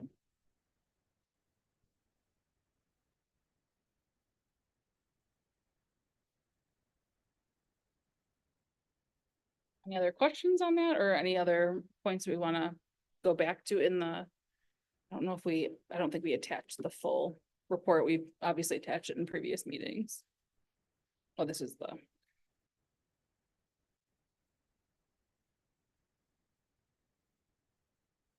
So I feel free to review that report and recommend anything that was in there that feels appropriate, I would say. New employees not having retiree health insurance, when did that start? Prior to this, or? Retiree health insurance? I mean, you have the pool instead of actually having. Aren't you putting money aside for them instead of offering them? Yeah, so new employees are not guaranteed retiree health insurance. They, and I knew some employees do if they're part of police and fire, but those aside, we do contribute $1,000 a year to a healthcare savings program, which they can take when they leave the city. Yeah, was that in effect before this report was done? I mean, how old is that change? I think it has to have been in effect before because this came out right when I started and that was obviously already in All right, place. okay, thank you.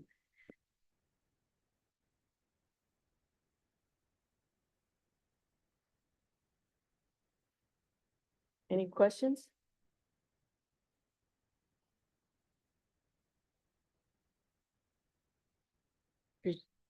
You guys were under the understanding most of the things in the report were implemented, correct? Yes. Okay.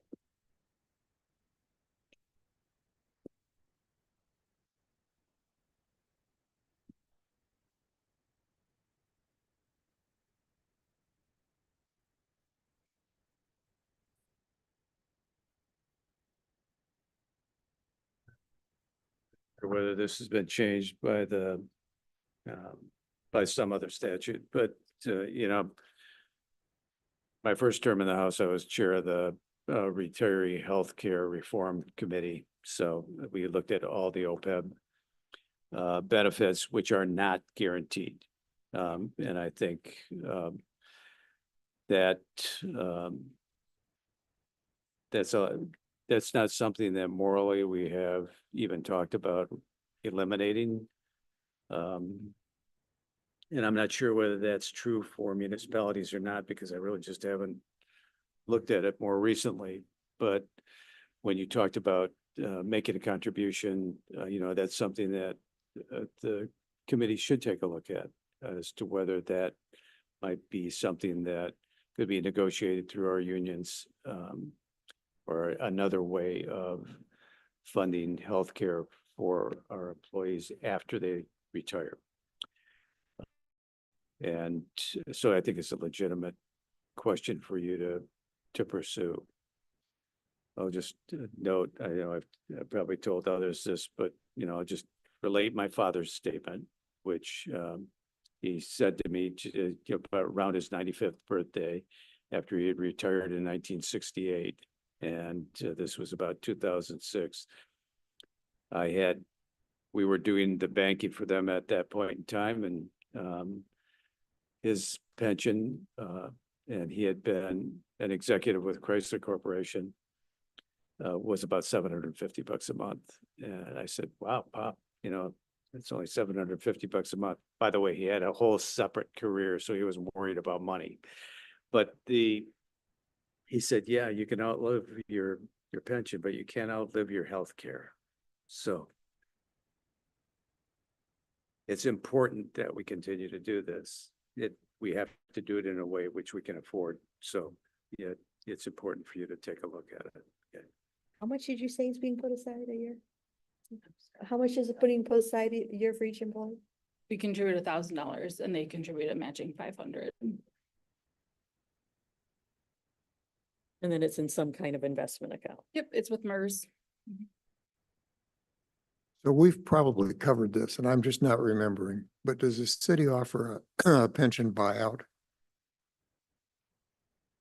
Like the net present value of the pension rather than the pension? I don't recall us ever offering a pension buyout. We haven't been, you know, in the, I want to say in the 2002 timeframe, there had been a serious downturn in the economy and it had really affected the state. So the state at that point in time had already robbed all the reserve funds that they had, and we were coming up on things. So we offered an enhanced multi to encourage people to retire, figuring that we wouldn't replace those employees generally. And where we did replace, we'd replace with less expensive employees, you know, people coming in on the starting wage. And that did have a good effect. And like I say, that was probably 2002, somewhere in that area. And then at 2010, so even 8 years later, we offered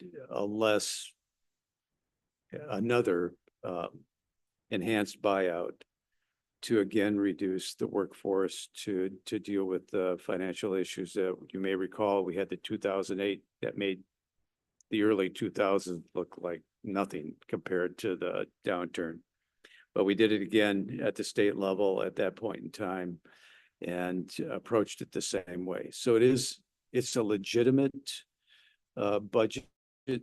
You have to remember that, you know, we are already have fewer employees than we've had, and we've have a very difficult time rebuilding our personnel within the city. You know, we just talked about this the other, I think on Tuesday, maybe, when we talked about the police department and we had the presentation on the budget, when the mayor and I were elected in 2015, we had like 43 officers. Today we have 46. We've been authorized for 55 for a lengthy period of time. We've hired a lot of people, but a lot of people retire or go find another job. And so it's very difficult to build up our employee base, and we need a good salary and good benefits in order to attract people, because everybody is in the same boat. They are desperate to rebuild, particularly in communities. Well, you may have misunderstood what I was saying. I wasn't talking about buying out employees to reduce headcount. I was talking about when someone retires, do they have the option to take a lump sum? Oh, I see. Because what happened, you know, General Motors, of course, used to have the traditional pension plan. And at the end of 2012, those of us who were still in that plan, there was a freeze on the amount of the plan, and then they just upped the contribution to the 401k. But at the time they did that, they also gave you the option of either taking the pension or taking a lump sum that was equal to the net present value of the pension. Net present value being calculated by a bundle of interest rates from the feds and also your life expectancy. Those of us who took that lump sum, some of us were talking just earlier this week, and we're seeing, you know, our minimum distributions are far greater than our pension would have been.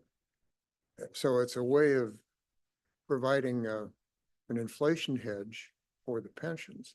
And at the same time, it gives the companies the benefit of getting those retirees off the books and reducing the amount that they have to have. And I don't know how it would work out for the city, but it might be something to look at. But certainly something to look at. The state also did that. And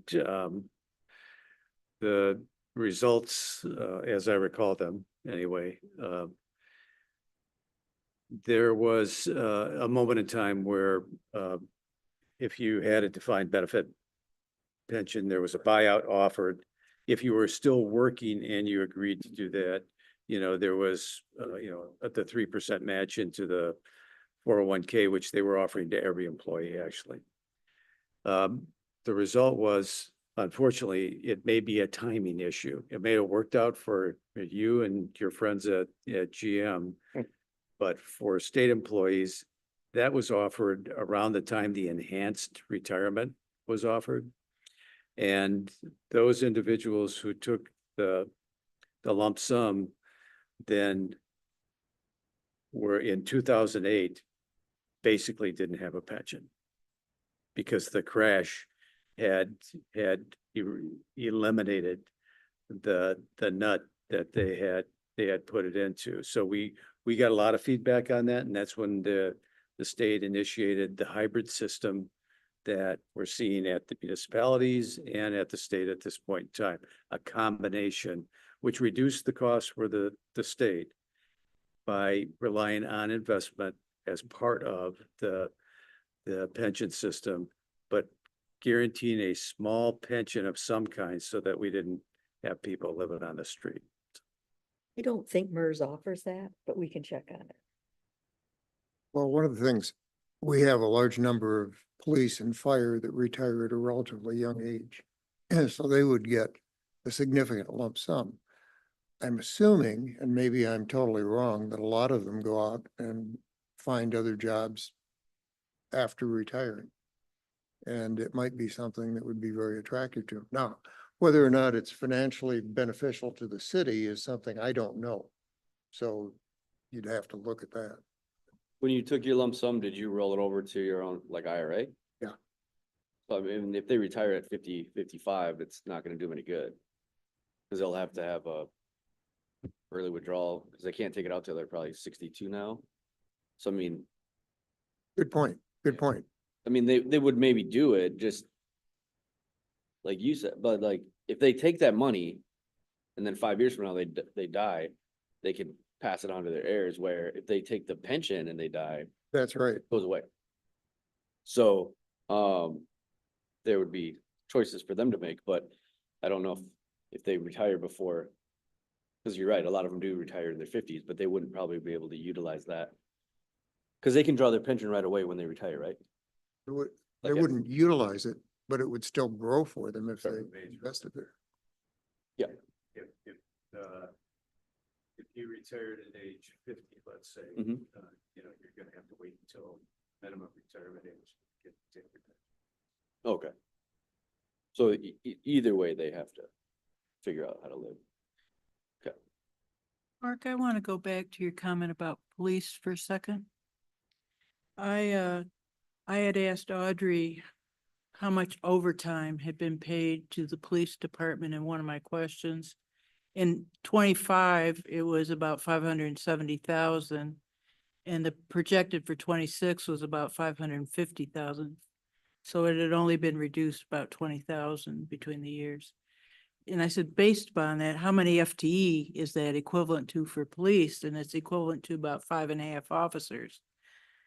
Well, for FY 2027, you've already authorized 2 that are supposed to do traffic stuff and 2 that are supposed to be on the DDA. So you've already done 4. So hopefully that will help reduce the overtime costs in 2027. And I know people keep going back to history about, well, we had 55 way back whenever the sky was blue or whatever it was. But to me, overtime is a better way to measure how many more people we need in the police department. Because these folks, I mean, that's a lot of money to pay out in overtime. It tells me these folks are really stretched.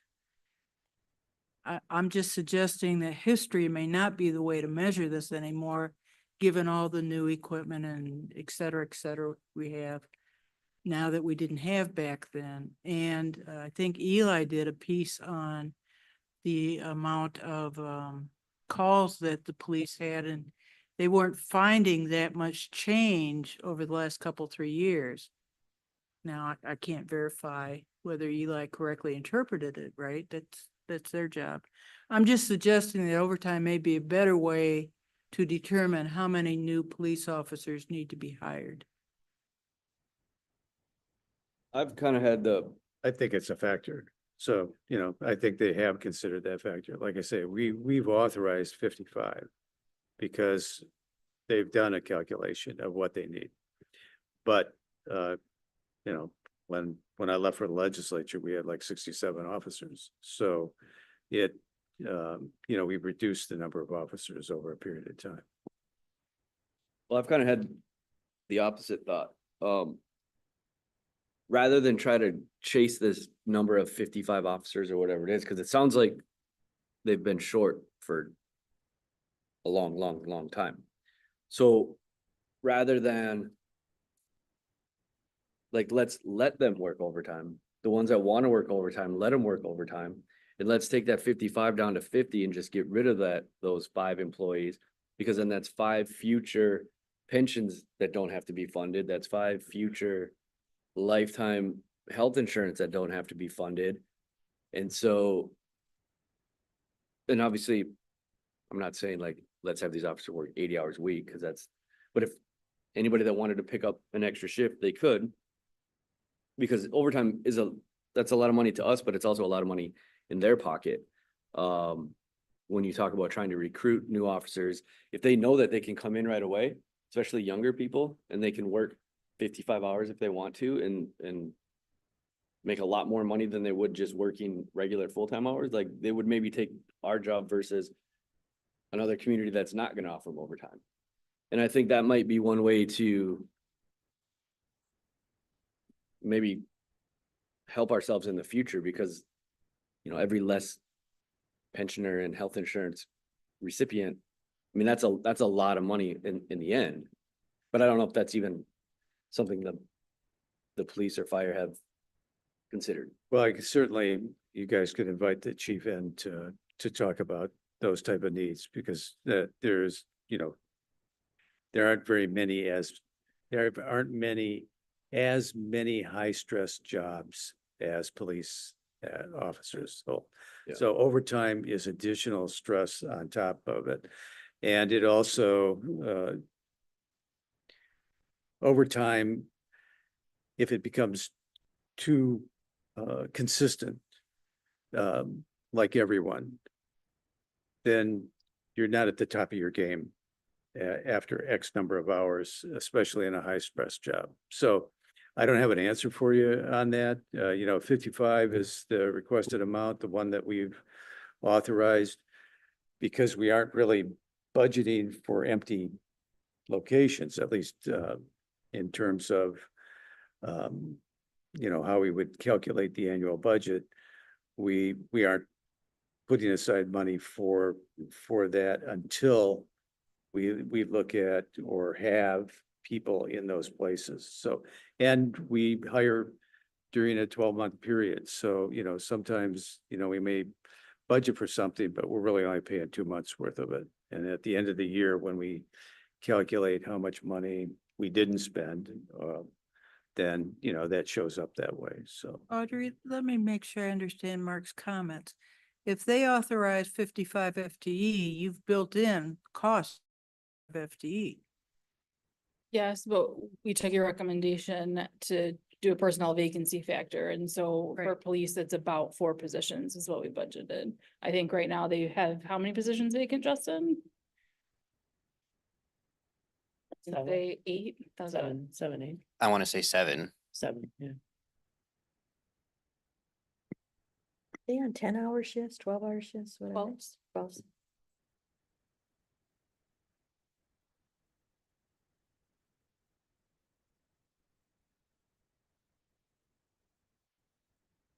So just a couple nuances. So officer injuries impact that scenario, but more importantly, between August and November, you know, the life in East Lansing with a Big Ten University football burns them all out because they're all on mandatory overtime every weekend. And so, you know, that's one of the biggest problems and reasons why they're trying to drive to get more individuals hired to avoid the burnout. We've had one officer we know for certain left to work for the courts because of the mandatory overtime. That also raised the cost of cities when you're like pulling in other departments from like neighboring areas in the county and those events, like. Absolutely, because even Michigan State Police, they haven't done it, but they've made it very clear that if we're expecting them to help us during those high times, they're gonna bill for it. And in years past, they have not. But they're gonna start billing municipalities that rely on them time and again. In fact, this past year, East Lansing Police Department did not provide any officers to MSU for football games. And that revenue is part of what the decline was because we couldn't afford to dedicate any officers. So they went to MSP and Meridian to seek that additional support they needed during football season. Would you say the city spends more like on bringing in other departments versus like our own office, or just an idea of like what's more cost effective, like from the city's perspective? Yeah, not at this point, but we'll start seeing some of that cost so that we can make that evaluation. But we haven't seen that actually taking effect yet.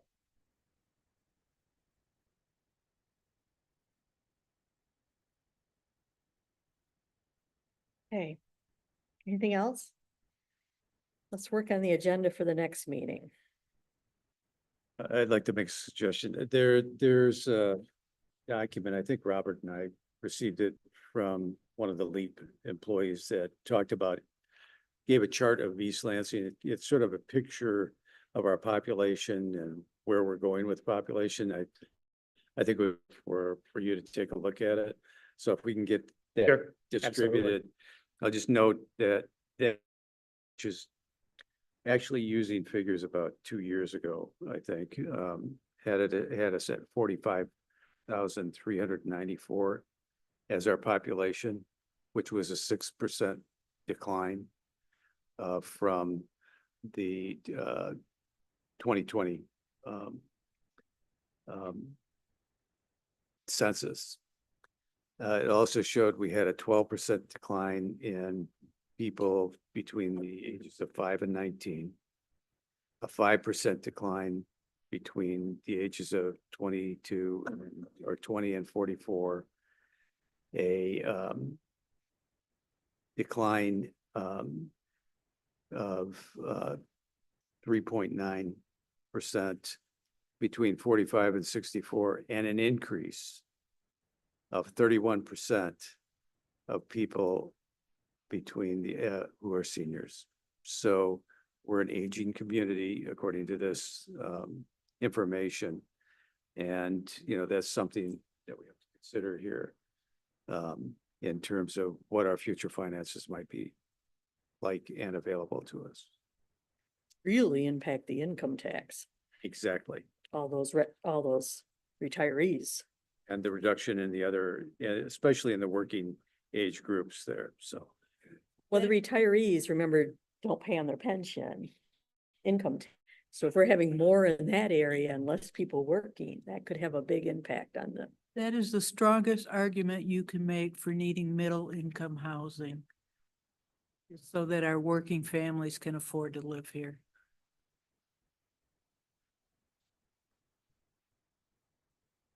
Okay, so we're gonna get those LEAP stats on the next agenda. Anybody else got anything they want? I think we want to talk about one of the issues that came out of our brainstorming were this business fee for public safety. I think if we can throw that on there. Just kind of some ideas on how that would work. And then the third-party management of maybe some of the parks facilities or the parking facilities. I don't know if we've got anybody who can talk about that, or if we can just talk about it amongst ourselves, but. And then. I don't, anything else on that list we want to put on the next meeting?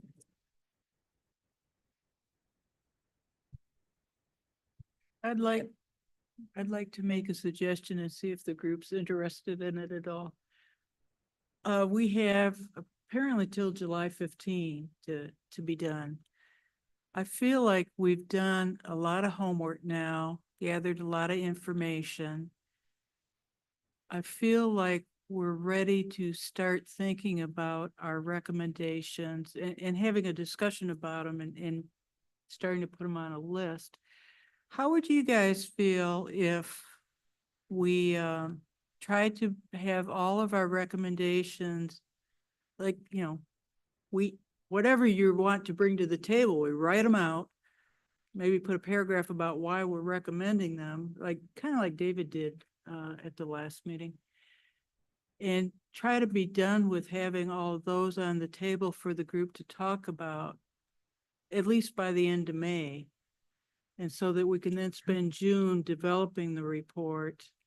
I believe Jill has volunteered to ultimately give it a single voice. I think I heard you say that. Probably. But we could help you. But that we can start knocking things off and make sure, you know, I have a few odds and ends I'd like to put on the list to discuss, but they aren't big things. To me, we've got two problems to solve. One is a long-term income tax fund, and we started that discussion tonight. The other thing is on this recent settlement, it took about 1.2 million of annual revenue out of our budget. And so we have to figure out ways, unless Audrey's already done this, we have to figure out ways to make up that 1.2 million, which is, in my opinion, is going to be a bunch of small things that add up, hopefully, to that amount. So I see two problems, an immediate problem to replace the 1.2 million that we're not getting from the BWL franchise fee. And then two, the long-term income tax fund. Yeah, the use of fund balance in the proposed budget is 1.7 million, right? So we'd like to see that as close to zero as Right, possible. right, Not absolutely. have to be zero. So yes, what do we do with the income tax? And is there revenue or cost savings that can help get that 1.7 as low as it can be? So that's what I see. Remember, I started my whole thing with, well, first, is there a problem? And yes, I think there is. Yep. So I'd like to see people start bringing stuff to the table that we can discuss and either leave on the table, yeah, we'll include it in the report. Or no, this isn't making sense to me and I'm not really interested in. That's, I mean, if we get done before July 15, God bless us all. I don't think city council's gonna be sad about that.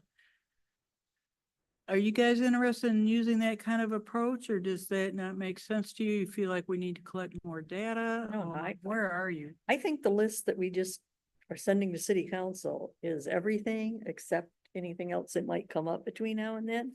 But that report should be the list of the answers. But I think whoever brought the idea to the table should spend a little bit of homework time, Right. not a whole page, a paragraph. I mean, why are you recommending it? Yeah, going forward, I think it would be a good idea to have concrete recommendations to guide our Correct. discussions that we can actually vote on at the end. Yeah, so let's say at the next meeting, we talk about this third party management. Okay, our recommendation is that the city look at receiving third party management on their parking system and a park or whatever we want to When you do. put that out, correct me if I'm wrong, the union's gonna be very I interested. in understand. that. I'm not saying we Well, do I'm not it. sure I want to. I'm not saying we do it, but that would be if that's what we chose to do, that would be the recommendation. I don't think we have to say it's gonna be with contractor ABC about this. I'm saying I'm not sure we're gonna end up with it in the report. at I'm all. not either. And that's why I'd kind of like everybody to bring their own ideas to the table. What, you had a list that you developed while I was gone at the next meeting. I assume those came from different people at Correct, the table. Correct. Right, that's what we just approved to send to the city council, that list. Right. A list of things that we were gonna brainstorm. No, that was the brainstorm list. What, I The misunderstood. report that we gave to the city council. The That one, the one that, the we interim approved- report. We approved this morning, it felt like this morning, we approved it earlier in the meeting, has the list of all the items. Right, but as I understood, you were saying that as you were saying in the report, it's a list we're looking at, not Correct. that we have decided to No, put in the of final course not. report. No, I'm suggesting we start to write these things up and say yes or no into the final oh, report. okay, well, I'm thinking we put them on But just agendas. if you guys don't think we're there yet, say something. No, I think we're I there. like the idea of getting draft proposals. Yeah, yeah, Develop the language, yeah. Because that's, okay, gotta have something to start from. Yeah. Okay. You've been through that. Yeah, I think if you have a draft proposal in front of you, that doesn't prevent you from asking for more information or having a debate with regard to it. It's not the end result. It's the end result when you finally vote on it and make that recommendation.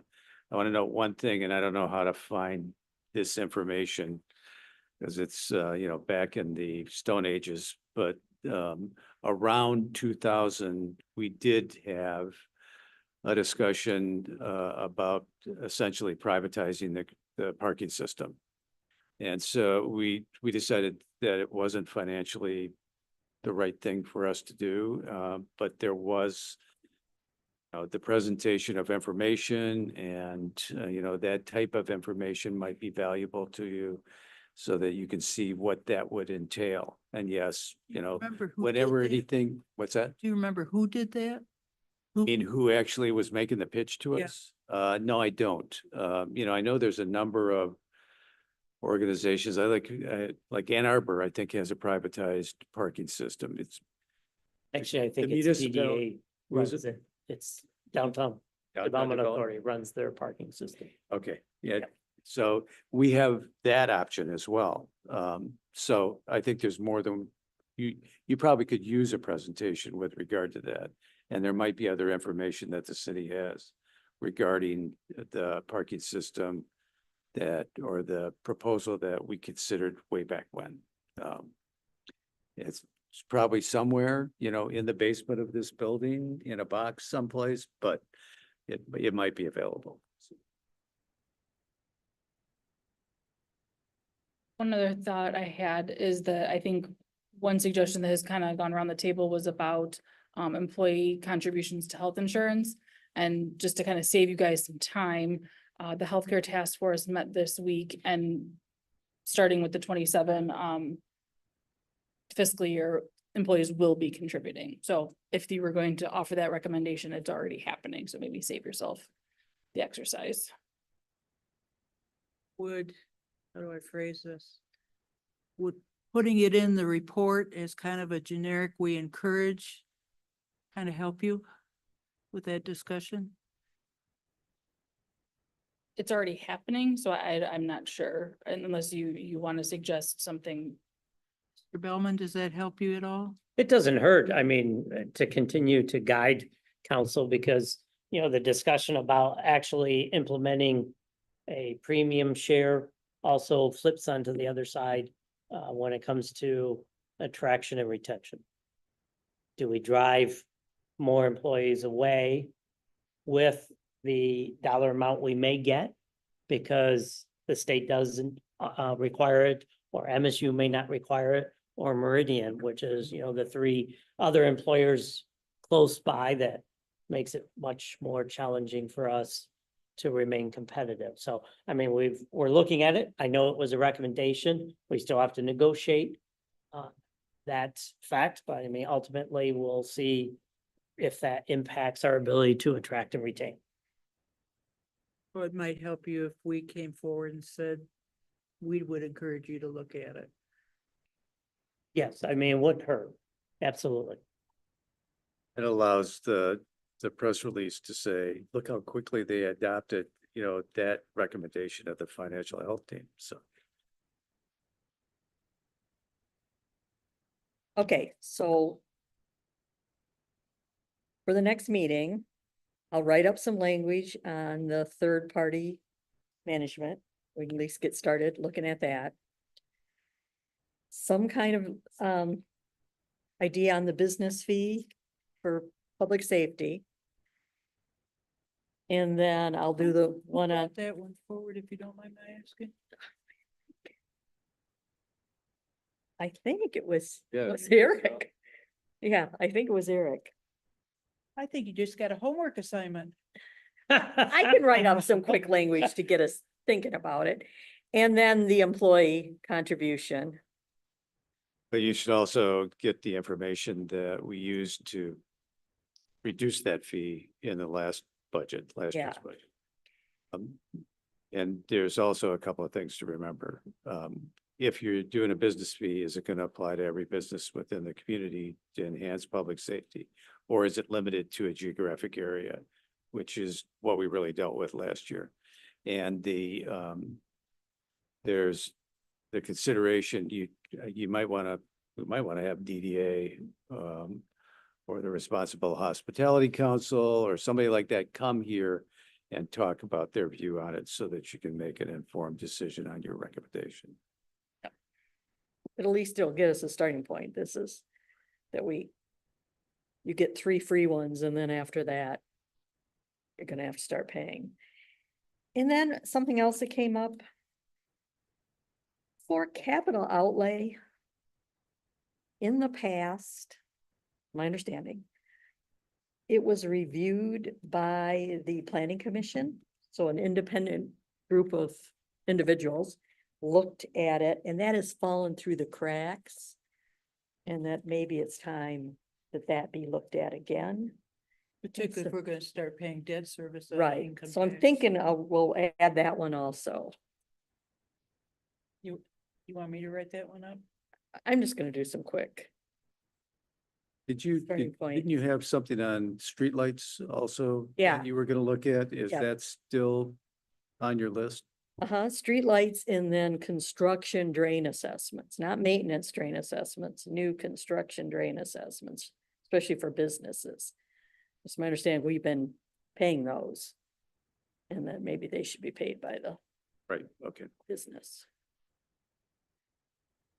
And so if I may, with some of these recommendations, as part of your discussion and consideration is how does this potentially impact the renewal of the income tax? Good point. Because, you know, sometimes we've heard, Eric and I, at the council of neighborhood president, you know, live within your means and don't nickel and dime us. And our fear is that if that's viewed, that here's another cost being passed on, that I may not vote for the renewal of the income tax. So all of those are play that, you know, needs to be seriously discussed and weighed. All of you represent, you know, your personal perspective on the income tax, but also conversations among friends, family members as to how some of these may be viewed if deployed as it relates to the income tax. Just because it's being written up for the next meeting doesn't mean it's gonna make There it is- into the. No, I final agree. I report. wholeheartedly agree. But even with the recommendations, just in the back of our minds, you know, if it's implemented, you know, what's the pro and con on the overall taxing element in the city? There isn't a fee out of these for them right now, except for this business fee. The street light assessment, We're not writing that one up yet, though. Yeah, point, if you do. he just asked me, is that still on the list? Yeah, It's still on if the you list. do and ultimately recommend it, it's weighing what's that impact on, you know, renewal. Well, if it's bondable, once again, if we're expanding the income tax uses to debt service, you may get it through that. Well, You may get your but- drain assessments. Yeah, let's keep in mind too, that these are recommendations. Right. I mean, Understood. ultimately, it'll be the council who decides, should we do you know, have somebody pay part of their streetlights that are in front of their house or some portion of that? And how does it affect what our primary objective might be, which is to get the income tax extended, because we really can't afford not to have that revenue going forward. So, you know, that's what happened last time. You know, we evaluated all of those. We picked the ones that we thought were the most productive for us. And some of those that were rejected were because they would impact our ability to get the things that we felt were more important done. So, Dale, didn't you do a piece on assessment districts and so on as part of your? Am I Yes, remembering? special assessments. Is there any, could you give us like a 5-minute review what you found at the next meeting on assessments in general? Yeah, I can do that. Have some background? one question about, because Robert said he would do again the evaluation of what Michigan State is costing us. Is he doing that? Robert Klein did. Remember him saying he was doing that. He said in the first meeting that he would do a new one if. So, No, remember we took bids and it was big numbers and we decided Yeah. not to move forward on it? right, so he was gonna update it, so you might want to get in touch with him and find out when he wants to do that. The firm that did Yeah. it before declined because they both have health issues right now. Is this working? They both declined, or the firm that did it before declined because they both have health issues. So we did reach out to them, but they declined. But I am planning on talking to him in the next week, see where he's at, and, because I think we're getting to points where we're gonna need him, so.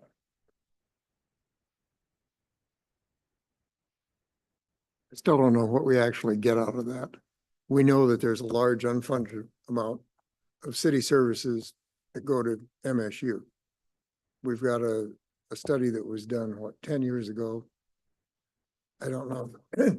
Things have changed significantly. The numbers may have gone up, but the thrust is still there. So the question is, how do we get that back? And the best way to do it is adjust the revenue sharing, and maybe we get Penelope and Sam in here to talk to them. Well, that would be one way to do it, but it also informs the public of the disparity and has helped us in other ways to enhance, I think, the public's understanding of some of the financial issues, that it isn't just mismanagement by staff or the city council. There are a lot of factors here, and that's one of those factors that I think has helped us in the past. So. The city wants to do the study and pay the high price. But I think I think we've made our decision.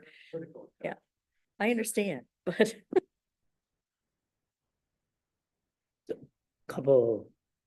So I know that internally discussions and ultimately it's up council is number of election precincts we have. You know, we're able to consolidate more, but we don't. There may be savings associated with that. But I don't, again, know the political, right. appetite. We have an issue called departmental savings. There's several other departments I think we right. want to talk about, that would all be under that same thing. I just didn't want to list all the departments. I just made it the one category, but that's the kind of things that we can bring up when we get to that one. I just say that along that line, in terms of like the consolidation of election precincts, it impacts what is the point of a precinct to make it convenient to exercise your right to vote. So that's the consideration. If we can have fewer precincts and not really impact the ability of, or the way that people are used to voting, then, we can consolidate. We also have a change though in the way that we vote that has been pretty significant. We have more absentee voting, much more absentee voting, and we have early voting. So we may not need the number of precincts that we've had in the past. So I think that's a new consideration. Does the city run the precincts on like MSU's campus? Like they open a few there? Okay, because I can remember like long lines to like vote, like in any election there was like very inconvenient for students, so. But the early voting downstairs for all those days, I was a election watcher for many of those days. I was just blown away at how efficient and great that was in one location. Now, voting day was on the other locations, but the early voting was all done downstairs. And I was just so impressed with how that went.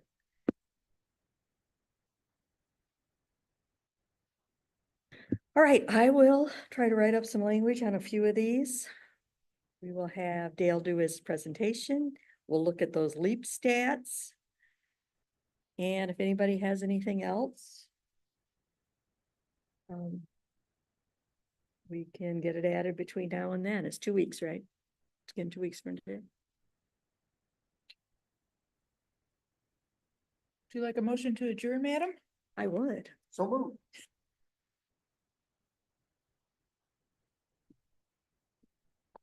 Oh. All in favor say aye. Aye. Officially.